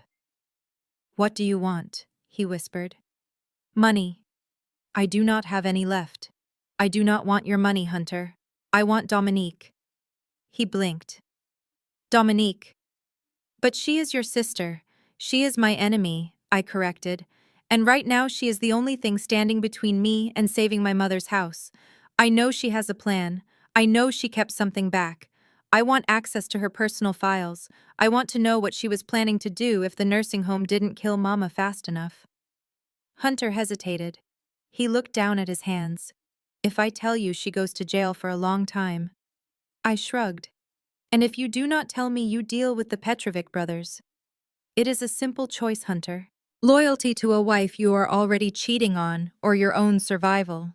He didn't even take 5 seconds to decide. The self-preservation instinct in a narcissist is faster than a blinking eye. "Her laptop," he said, his voice trembling. "The silver MacBook. She keeps it in the safe in the closet. The password is her birthday followed by the word Queen." And I pressed, "What is on it?" Hunter looked sick. He took a gulp of the spilled scotch from the bottom of the glass. "There is a folder called Plan B," he whispered. She was researching dosages, digoxin, insulin, things that cause heart failure but look natural. She was going to switch Mama's meds once we got her back home. She ordered the drugs from an online pharmacy in Mexico. The confirmation emails are in that folder. I felt a chill run through my body that had nothing to do with the air conditioning. Attempted murder. Conspiracy to commit homicide. It wasn't just greed. It was evil. Pure distilled evil. "You knew?" I asked. "I told her it was crazy," Hunter pleaded, his eyes wet with fear. "I told her we should just wait. But she was impatient. She said the market was crashing and we needed the cash now." "I didn't help her with that part, Amara. I swear. I just wanted the money. I didn't want to kill anyone." I stood up. The disgust I felt for the man sitting in front of me was overwhelming. He was a thief, A liar and a coward. He was willing to let his wife murder her mother for a payout, and now he was selling her out to save his own skin. "Thank you, Hunter," I said, picking up my bag. "Wait." He grabbed my wrist. "The debt. You said you would buy the debt. You said I would be safe." I looked down at his hand until he let go. "I said I could buy the debt," I replied. "I didn't say I would." His face crumbled. "You promised." "Consider it a lesson in contract law," I said, turning away. "Always read the fine print." I walked out of the restaurant. The night air was thick and humid. I walked around the corner to where my car was parked. I sat in the driver's seat and pulled a small black device from my pocket. It was a digital voice recorder. The red light was still blinking. I pressed stop. Then I pressed play. I heard Hunter's voice clear as a bell. "There is a folder called Plan B." She was researching dosages. She was going to switch Mama's meds. I had him. I had them both. Hunter thought he had bought his freedom with a password. Instead, he had just confessed to being an accessory to conspiracy to commit murder. He had provided the roadmap to the evidence that would put Dominique away for life, and his confession would ensure he went down right beside her. I started the car. The engine purred to life. I had the password. I had the confession. Now I just needed to get to that laptop before Dominique realized her husband had just stabbed her in the back. The alliance of monsters had fallen apart just as I knew it would. Evil always eats itself when it gets hungry enough, and tonight I was going to serve them their last meal. I merged onto the highway, heading toward the one place Dominique thought was safe, her home, or as she would soon find out, the crime scene. The foreclosure auction was held in a windowless conference room at the downtown Marriott. It was a depressing place that smelled of stale donuts and aggressive capitalism. This was where dreams went to die and where vultures came to feast. Investors in cheap suits sat in rows, checking their phones, waiting to buy family homes for pennies on the dollar. I stood in the back of the room wearing a baseball cap and oversized sunglasses. I was not there to bid. I had hired a proxy for that. I was there to watch my sister play her final hand. Dominique walked in 5 minutes before the gavel fell. She looked exhausted. Her designer dress was wrinkled, and she was wearing sunglasses indoors to hide her swollen eyes. But there was a manic energy about her. She was clutching a certified bank check. I knew exactly how much was on that check. It was the last of the money she had siphoned from the accounts before I froze them. It was her getaway fund, her survival money, and she was about to bet it all on spite. She sat in the front row. She wanted to look the auctioneer in the eye. She wanted to feel powerful again. She had convinced herself that if she could buy the debt, she could kick Mama out. She could still win the war even if she had lost every battle. The auctioneer cleared his throat. He was a bored man who had sold 1,000 broken lives. "Item number 42, he droned into the microphone. "A residential property located at 422 Abernathy Street. Historic brownstone. 3 stories. We are auctioning the non-performing note secured by the property. Opening bid is set at $300,000. Dominique's hand shot up. "300, she shouted. The auctioneer nodded. "I have 300. Do I hear 325? A man in a gray suit 2 rows back raised his paddle. 325. Dominique whipped her head around to glare at him. 350, she barked. I watched her closely. She was shaking. She was terrified, but her hatred for me and Mama was fueling her. She would rather burn every cent she had than let us live in peace. 375, the man in gray said calmly. Dominique hesitated. I knew her limit was 400,000. That was everything.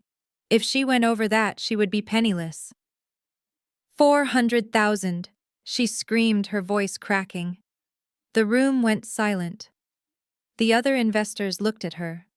They were there for a bargain, not a fight. 400,000 was close to market value for the debt. It was a risky buy. Going once at 400,000, the auctioneer said. Going twice. Dominique smirked. She sat back in her chair, crossing her arms. She thought she had done it. She thought she had bought the power to evict her own mother. 450,000, a voice said from the back corner. Dominique spun around. It was my lawyer, David. He was standing casually against the wall holding a paddle with the number 777 on it. He wasn't bidding as himself, he was bidding on behalf of a corporate entity. Dominic stood up. "Who are you?" she demanded. The auctioneer banged his gavel on the podium. "Order. The bid is with the gentleman in the back at 450,000. Do I hear 475? Dominique looked at her check. She looked at David. She looked at the auctioneer. She opened her mouth to bid, but no sound came out. She didn't have the money. The math had finally defeated her. Going once, the auctioneer chanted. Going twice. Sold to bidder number 707, representing Phoenix Asset Management, LLC. The gavel hit the wood with a final decisive crack. It was over. Dominique kicked the chair in front of her. She gathered her bag and stormed toward the exit. She had to pass David to leave. She stopped in front of him, her face twisted into a mask of pure venom. "Congratulations," she spat at him. "You just bought a money pit. The plumbing is old and the roof leaks. But hey, at least my mother and sister will be on the street." David didn't say anything. He just pointed to the side door where the paperwork was being processed. "I do not care who you are," Dominique continued, her voice rising. "As long as Amara didn't get it, I am happy. I hope you evict them tomorrow. I hope you bulldoze it." She was laughing now, a cruel, hysterical sound. She thought she had achieved a moral victory. She thought she had lost the house to a stranger, which in her twisted mind was better than losing it to family. "Actually," a voice said from behind David, "we are not planning to evict anyone." Dominique froze. She knew that voice. She turned around slowly. I took off my sunglasses and stepped out from behind the pillar. "Hello, sister," I said. Dominique looked from me to David and then to the paperwork on the table. The color drained from her face. "You," she whispered. "You are Phoenix Asset Management." I walked over to the table and picked up the pen. "Phoenix," I said, signing my name on the purchase agreement. "The mythical bird that rises from the ashes. It seemed appropriate given that you tried to burn our lives to the ground." "No," Dominique shook her head, backing away. "You can't afford this. You do not have $500,000 cash." "I didn't use my cash," I said, handing the pen back to the clerk. "I used leverage. I used the evidence of Hunter's fraud to negotiate a deal with his father. Mr. Sterling financed the purchase of the debt to keep his family name out of the press." I stepped closer to her. "So, in a way, Dominique," I said, smiling, "you paid for this. Your greed and your husband's stupidity bought Mama her house back." Dominique looked like she was going to be sick.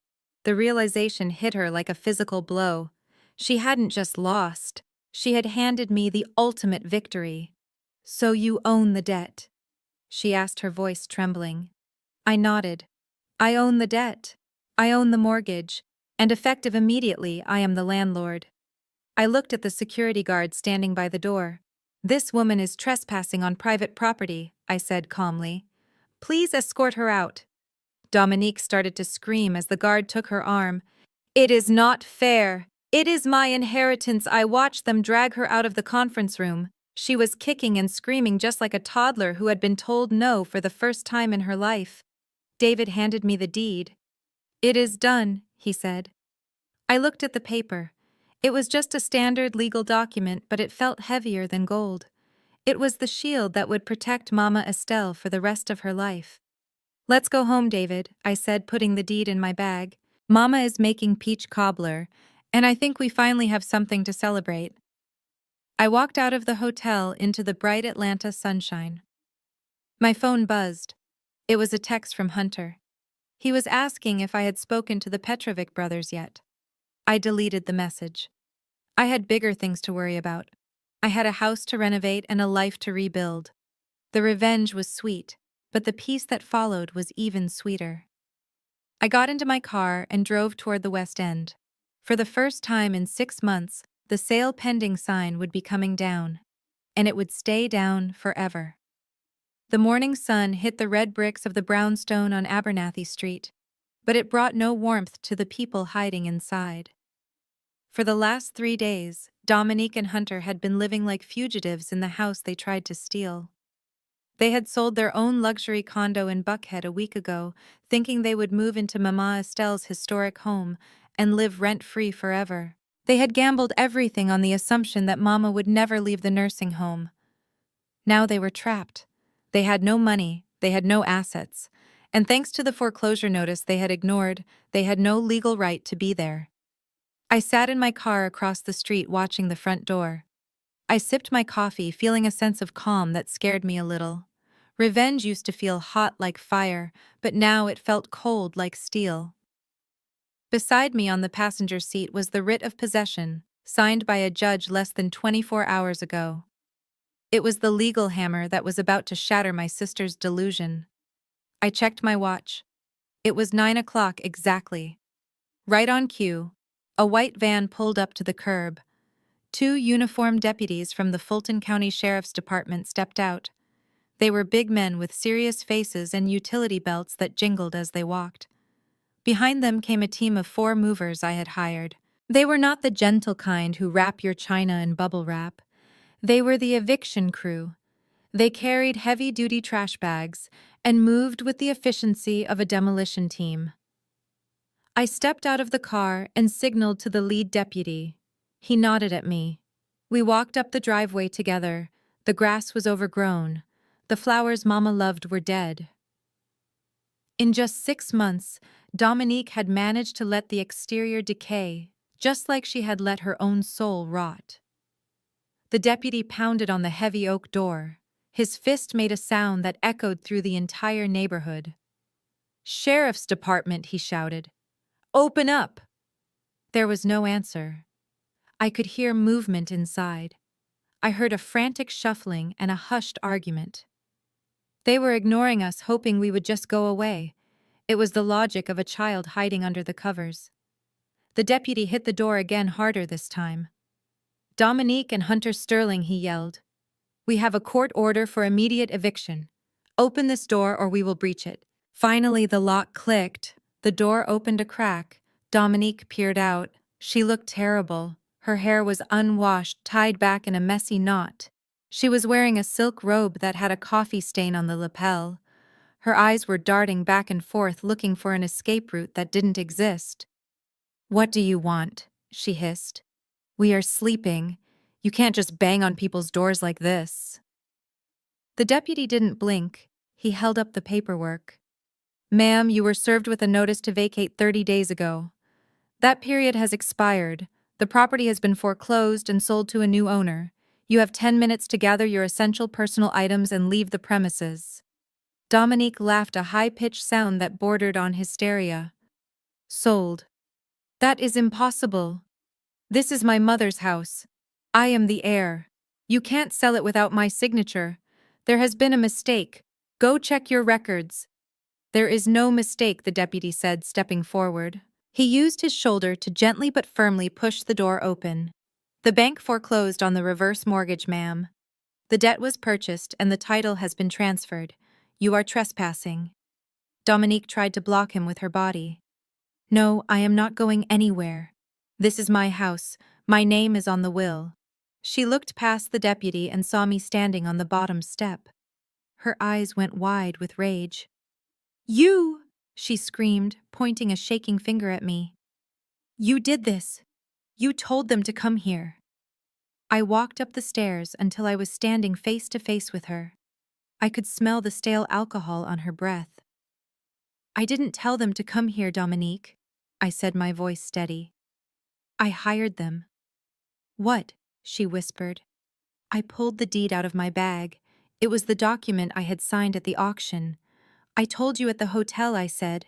"I own the debt, which means I own the foreclosure rights. And since you refused to pay the $450,000 you stole, I am exercising my right as the new property owner." I looked at the movers and nodded toward the door. "Clear it out," I said. "Everything that doesn't belong to Estelle Vance, Goes on the curb. Dominique screamed as the movers pushed past her. They marched into the living room and started grabbing things. They didn't care about her expensive taste. They grabbed her designer throw pillows and tossed them onto the lawn. They picked up boxes of Hunter's expensive sneakers and carried them out like garbage. "Stop it!" Dominique shrieked, running after a mover who was carrying her jewelry box. "That is Cartier. You can't touch that." The deputy held her back. "Ma'am, step outside. Do not interfere with the eviction process or I will arrest you for obstruction." I walked into the house. It smelled of neglect. There were pizza boxes piled on Mama's antique dining table. There were empty wine bottles rolling on the floor. It broke my heart to see the sanctuary of my childhood treated like a frat house. I walked to the kitchen. I expected to see Hunter fighting for his property. I expected to see him yelling at the police or trying to negotiate a deal. But the kitchen was empty. The back door was wide open, swinging gently in the breeze. I walked to the window and looked out into the alleyway. I saw a figure sprinting away carrying a heavy duffel bag. It was Hunter. He wasn't trying to save his wife. He wasn't trying to save their marriage. He had grabbed the cash he had hidden in the freezer and his collection of Rolex watches, and he was running for his life. I turned back to the living room. Dominique was fighting with a mover over a fur coat. "Let go," she screamed. "My husband will sue you, Hunter. Hunter, get down here." I stood in the hallway and cleared my throat. "He can't hear you, Dominique," I said. She froze, clutching the fur coat to her chest. I pointed to the open back door. "He is gone," I said. "I just saw him running down the alley. He took the duffel bag. You know, the one he keeps the emergency cash in." Dominique looked at the door. Then she looked at me. The realization hit her slowly. She ran to the kitchen. I heard her scream Hunter's name. It was a raw, animalistic sound of betrayal. She ran out the back door into the yard, but the alley was empty. He had left her. He had left her to face the police, the eviction, and the poverty all by herself. She walked back into the house. She looked smaller now. The fight had drained out of her.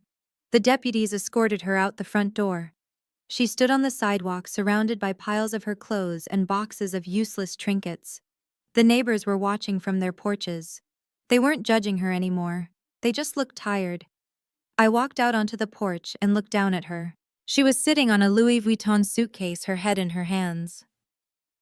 "You have nowhere to go, do you?" I asked. She looked up at me.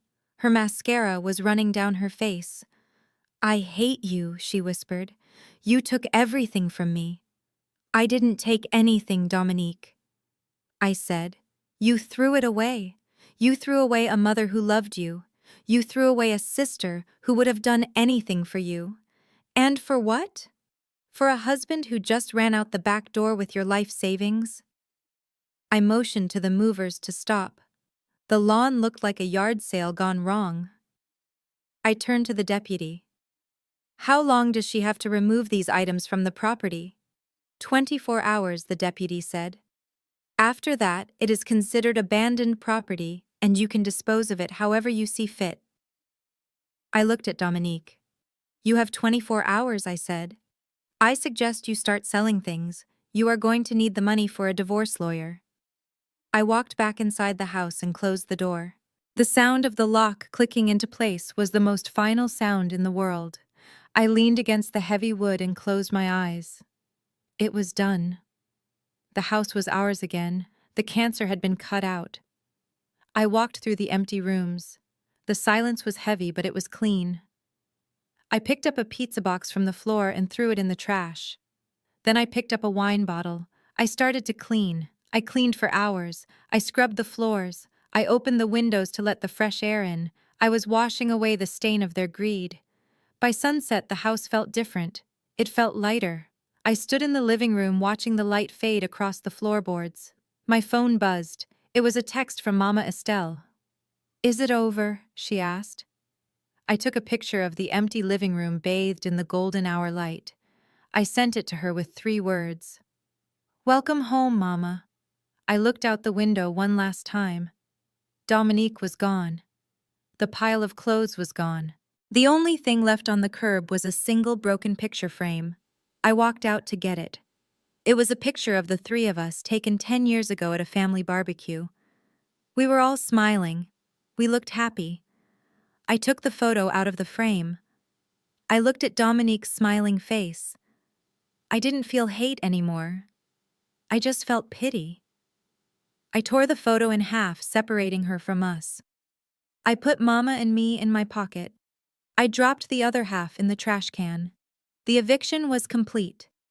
Not just of the tenants, but of the toxicity that had plagued us for so long. I walked back up the steps of my house, my home. And for the first time in a long time, I wasn't looking over my shoulder. I was looking forward. The Starlight Motel was a decaying scar on the side of the interstate highway just south of the city limits. It was the kind of place where the neon sign buzzed with a dying flicker and the asphalt was stained with years of leaking oil and bad decisions. I sat in my rental car across the street in the parking lot of a 24-hour diner. I watched through binoculars as Hunter Sterling paced back and forth in front of room 12. He looked nothing like the arrogant man who had tried to steal my mother's home. His suit jacket was gone, replaced by a sweat-stained t-shirt. He was nervously smoking a cigarette, taking quick, shallow drags, and constantly checking his watch. I knew exactly what he was waiting for. He was waiting for his Uber to the airport. I also knew he was never going to make that flight. Beside me on the passenger seat, my phone was connected to a secure line with the FBI field office. I had given them the location 10 minutes ago. I had given them the description of the car and the duffel bag full of laundered cash.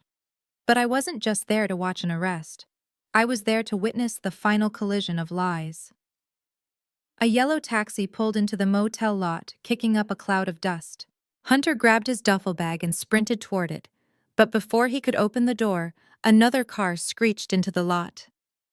It wasn't the police. Not yet. It was Dominique. She jumped out of a rideshare sedan looking wild and desperate. She was still wearing the clothes from the eviction earlier that day, but now they were disheveled and dirty. She ran toward Hunter, screaming his name. "Hunter! You were leaving me! You were going to leave me here!" Hunter froze. He looked at the taxi driver who was watching the scene with bored indifference. Then he looked at his wife. The mask of the loving husband finally slipped off completely. He didn't look guilty. He looked annoyed. "Go home, Dominique," he shouted, pushing her away as she tried to grab his arm. "I do not have time for this. You have my money," Dominique shrieked, clawing at the duffel bag. "That is the equity from the house. That is my half." Hunter shoved her hard. She stumbled back, falling onto the cracked pavement. "It is not your money," he spat. "It is my money. I earned it dealing with your crazy family for 10 years. You are nothing but deadweight, Dominique. You are broke. You have no house. You have no credit. Why would I take you with me?" Dominique looked up at him, her eyes wide with shock. The cruelty of his words hit her harder than the physical shove. "But I did everything you said," she whimpered. "I put Mama in the home. I forged the papers. I betrayed my own sister for you. And look where that got us." Hunter sneered, opening the taxi door. "You were incompetent. You couldn't even keep the old woman in the bed." "Goodbye, Dominique." He threw the bag into the back seat, but before he could climb in, a siren wailed. It wasn't the long, mournful wail of an ambulance. It was the sharp, aggressive chirp of federal law enforcement. 3 black SUVs swarmed the parking lot, blocking the exits. Men in tactical vests poured out, weapons drawn. Federal agents, hands in the air. "Step away from the vehicle." Hunter froze. The color drained from his face, leaving him looking like a wax figure melting in the heat. He raised his hands slowly, the fight draining out of him instantly. The taxi driver threw his hands up, too terrified of being caught in the crossfire. Dominique stayed on the ground staring at the agents. She didn't seem to understand what was happening. She thought this was about the house. She didn't realize she was sitting in the middle of a federal money laundering takedown. I watched from my car as they slammed Hunter against the hood of the taxi. They patted him down roughly. One agent opened the duffel bag. He pulled out stacks of cash wrapped in rubber bands. Then he pulled out a manila envelope. The lead agent opened the envelope. He looked at the contents, then looked at Hunter. Going somewhere, Mr. Sterling, the agent asked, his voice carrying across the quiet lot. Hunter didn't answer. The agent held up 2 plane tickets. One way to Phoenix, Arizona, the agent read. And I see here you have a companion ticket. Dominique scrambled to her feet. Phoenix? She asked, hope flickering in her eyes. Are we going to Phoenix? Is that the plan, Hunter? The agent looked at Dominique, then back at the tickets. The ticket is not for you, ma'am, the agent said dryly. It is issued to a Sarah Jenkins, and there is an infant lap ticket for a baby boy named Hunter Jr. The silence that followed was heavier than the humid air. Dominique looked at Hunter. She looked at the tickets. Then she looked back at Hunter. Sarah, she whispered. Who is Sarah Hunter? Closed his eyes. He didn't want to look at her. Who is she? Dominique screamed, launching herself at him. The agents held her back. She is his fiancée, ma'am, the agent said, checking a file. They have a 2-year-old son. He has been paying for their condo in Scottsdale with the funds he embezzled from your mother's estate. I watched Dominique break. It wasn't a crack. It was a shatter. Her knees gave out and she collapsed into the arms of the federal agent. She wailed a sound of pure agony that made the hair on my arms stand up. She had sold her soul. She had tried to kill her mother. She had destroyed her relationship with me. And she had done it all for a man who had a second family and was planning to leave her penniless in a motel parking lot. The betrayal was total. It was absolute. She wasn't the partner in crime she thought she was. She was just another victim of his con, just like the dentist and the teacher. The only difference was that she had given him more than money. She had given him her humanity. The agent cuffed Hunter and shoved him into the back of an SUV. Then he turned to Dominique. Dominique Sterling, he asked. She nodded dumbly, tears streaming down her face. You are under arrest for conspiracy to commit wire fraud, bank fraud, and identity theft, he said, pulling out a second pair of handcuffs. Dominique pulled back. No, wait. I didn't know about the other family. I am a victim here. He tricked me. That may be true regarding the affair, ma'am, the agent said, spinning her around. But your signature is on the loan applications. Your signature is on the falsified nursing home documents. And according to the evidence provided by your sister, you were a willing participant in the scheme to defraud Estelle Vance. You are not a victim, ma'am. You are an accomplice. I heard the click of the handcuffs. It was the final sound of her life falling apart. Dominique looked across the parking lot. For a second, her eyes locked onto my rental car. She couldn't see me through the tinted windows, but she knew I was there. She knew I was watching.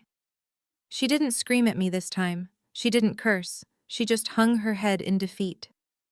The reality of her choices crashed down on her. She was going to prison not because she was evil, but because she was weak. She had let a predator convince her that her family was the enemy. I watched them put her in a separate car. She looked small in the back seat. The arrogance was gone. The fashion was gone. All that was left was a woman who had lost everything because she wanted too much. I started my engine. The show was over. The FBI had their man, the bank had their justice, and Mama Estelle had her safety. I pulled out of the diner parking lot and drove past the motel. The flashing lights painted the scene in red and blue. It looked like a tragedy, but to me it looked like closure. I picked up my phone and dialed David. They have them, I said. Both of them, David asked. Both of them, I confirmed. And David, make sure the prosecutor knows about the Phoenix tickets. I want to make sure Dominique knows exactly what she went to jail for. I hung up and merged onto the highway. The sun was setting over Atlanta, casting a warm orange glow over the city. I thought about Mama waiting for me at home. We had a lot of work to do. We had to fix the garden. We had to buy new furniture. But for the first time in years, the foundation of our lives was solid. The termites had been exterminated. I rolled down the window and let the wind hit my face. I didn't smile. I didn't celebrate. I just drove. Sometimes the best revenge isn't what you do to people. It is just letting them be exactly who they are and watching the world react accordingly. Hunter was a thief, so he went to prison. Dominique was a fool, so she went with him. And I was the daughter who stayed, so I went home. It was simple, it was logical. And it was finally over. The Fulton County Superior Court smelled of floor wax and old wood. It was a smell that usually commanded respect, but today it just made me feel nauseous. We were in the final day of the trial. For the past 2 weeks, I had sat in the gallery watching the prosecution dismantle the lives of my sister and her husband. Hunter sat at the defense table looking like a man who had not slept in a month. His expensive suit hung loosely on his frame, and he refused to make eye contact with anyone. Dominique sat on the other side of their lawyer.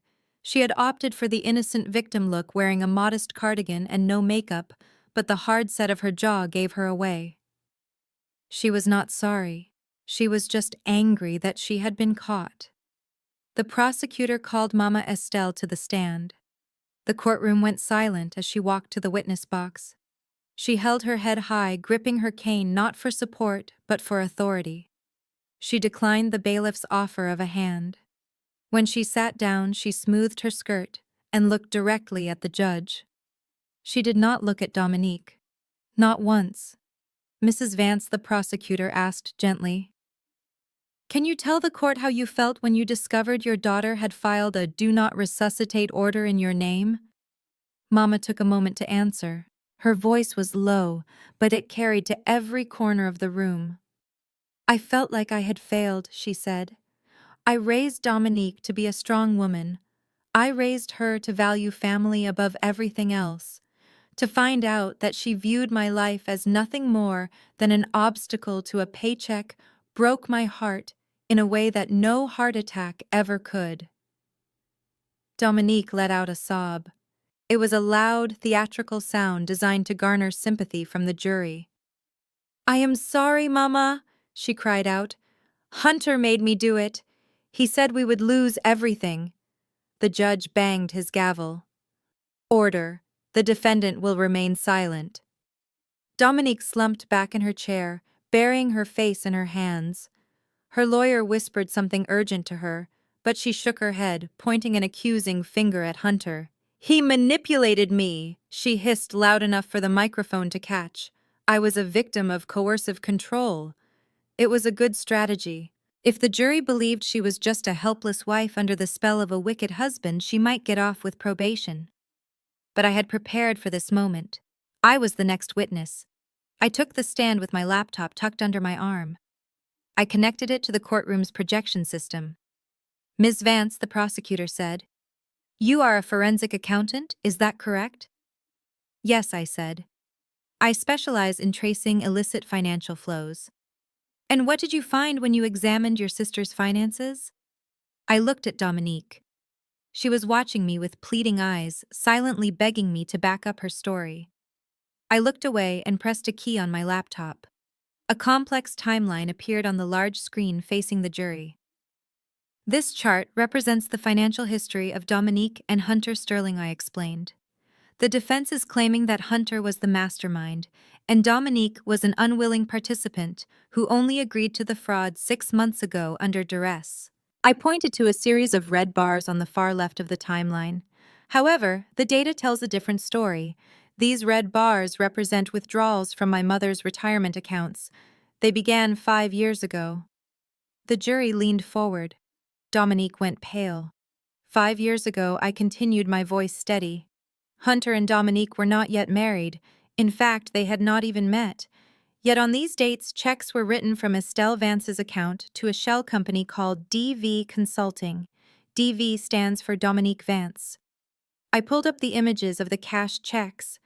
"These signatures were forged," I said.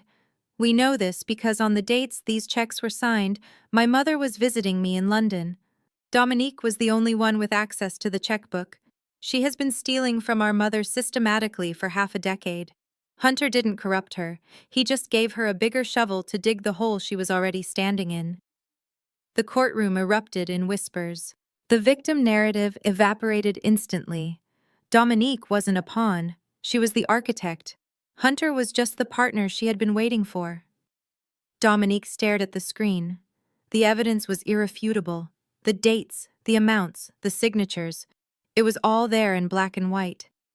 She sank lower in her chair, realizing that her own greed had left a paper trail that no amount of tears could wash away. The jury deliberated for less than 4 hours.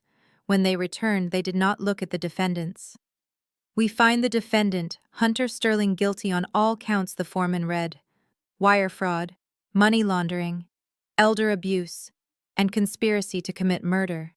We find the defendant, Dominique Sterling, guilty on all counts." The judge adjusted his glasses and looked down at them.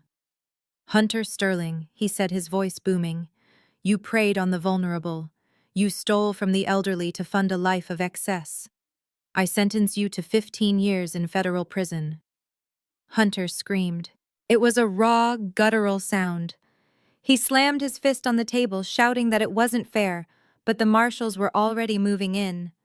Dominique Sterling, the judge, continued. "You betrayed the most sacred trust of all, the trust between a child and a parent. You stole your mother's past to pay for your future. I sentence you to 8 years in federal prison."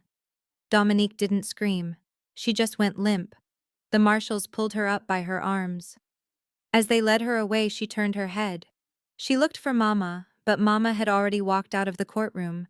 So she looked at me. Her eyes were dark and hollow. There was no apology in them, just a cold, empty hatred. I watched her until the side door closed behind her. I didn't feel happy. I didn't feel sad. I just felt a heavy weight lift off my chest. The ledger was finally balanced. 6 months later, the brownstone on Abernathy Street looked like a scene from a holiday greeting card. Snow dusted the railing of the front porch, and a wreath made of fresh pine and holly hung on the black front door. Inside, the air was thick with the smell of cinnamon and roasting turkey. The house was alive. I stood on a stepladder, carefully placing a gold star on top of the 12-foot Christmas tree in the living room. Mama Estelle was sitting in her favorite armchair, conducting the placement of ornaments like she was leading a choir. "A little to the left, Amara," she directed, pointing with her cane. "No, not that left." "Perfect." I stepped down and admired our work. The tree was covered in lights and ornaments that spanned 3 generations. There were glass balls from the 1950s, wooden soldiers from my childhood, and new crystal snowflakes we had bought together this year. The doorbell rang. It was David, our lawyer. He walked in, shaking snow off his coat, carrying a leather portfolio. "Merry Christmas, ladies," he said, accepting a glass of eggnog from Mama. "I have a present for you," he said, handing the portfolio to me. I opened it. Inside was the deed to the house. But it looked different. The owner wasn't listed as Amara Vance anymore. It was listed as the Estelle Vance Irrevocable Trust. "It is done," David said. "The house is now a protected asset. No one can touch it. Not a bank, not a creditor, and certainly not a family member looking for a payout. It belongs to the trust in perpetuity." I ran my hand over the paper. This was safety. This was assurance that no matter what happened to me or Mama, this home would stand. "Thank you, David," I said. "This is the best gift I could have asked for." David hesitated, reaching into his pocket. "There is one more thing," he said. "This came to my office yesterday. It was forwarded from the Federal Correctional Facility in Tallahassee." He handed me a plain white envelope. The return address was stamped in red ink. "Inmate 8940, Dominique Sterling." I looked at Mama. She was sipping her eggnog, watching the fire. She saw the envelope, but she didn't say anything. She just nodded at the fireplace. I opened it. The letter was short, written on lined prison paper. "Amara," it read. "The food in here is inedible. I need money for the commissary. I know you sold my jewelry. Send me $500. It is the least you can do after you put me in here. D." I stared at the words. Even after everything, even after the trial, the prison sentence, and the loss of her freedom, she still believed she was owed something. She still thought she was the victim. There was no remorse. No inquiry about Mama's health, just a demand for money. I walked over to the fireplace. The logs were crackling, spitting orange sparks against the screen. Is it important? Mama asked, not looking away from the flames. No, Mama, I said. It is just junk mail. I tossed the envelope into the fire. The paper curled and blackened. The words turned to ash. I watched until the last piece of white paper disappeared into the glowing embers. I sat down on the rug next to Mama's chair. She reached down and stroked my hair just like she used to when I was a little girl. We do not choose the family we are born into. Biology is just a lottery. But we do choose how we protect ourselves. We choose who gets a seat at our table. For a long time, I thought family meant sacrificing your own peace to keep the peace. I thought it meant forgiving the unforgivable just because we shared the same blood. I was wrong. The sweetest revenge wasn't seeing Hunter in handcuffs or Dominique in a prison jumpsuit. That was just justice. The real revenge was this. It was the warmth of the fire. It was the smell of the tree. It was the safety of a home that was finally truly ours. I looked up at Mama. She was smiling at the tree, humming a Christmas hymn under her breath. I picked up my glass of wine. To us, Mama, I whispered. She looked down at me, her eyes twinkling. To us, Amara, and to the phoenix. We clinked glasses. The crystal rang out a clear, pure sound that echoed through the quiet house. Outside, the snow continued to fall, covering the scars of the past in a blanket of pristine white. The screen faded to black, but for the first time in a long time, my life was just beginning. This experience taught me that true power isn't about being the loudest voice in the room. Looking back, I don't tell this story with pride, I tell it with clarity. I once believed staying silent would protect my family.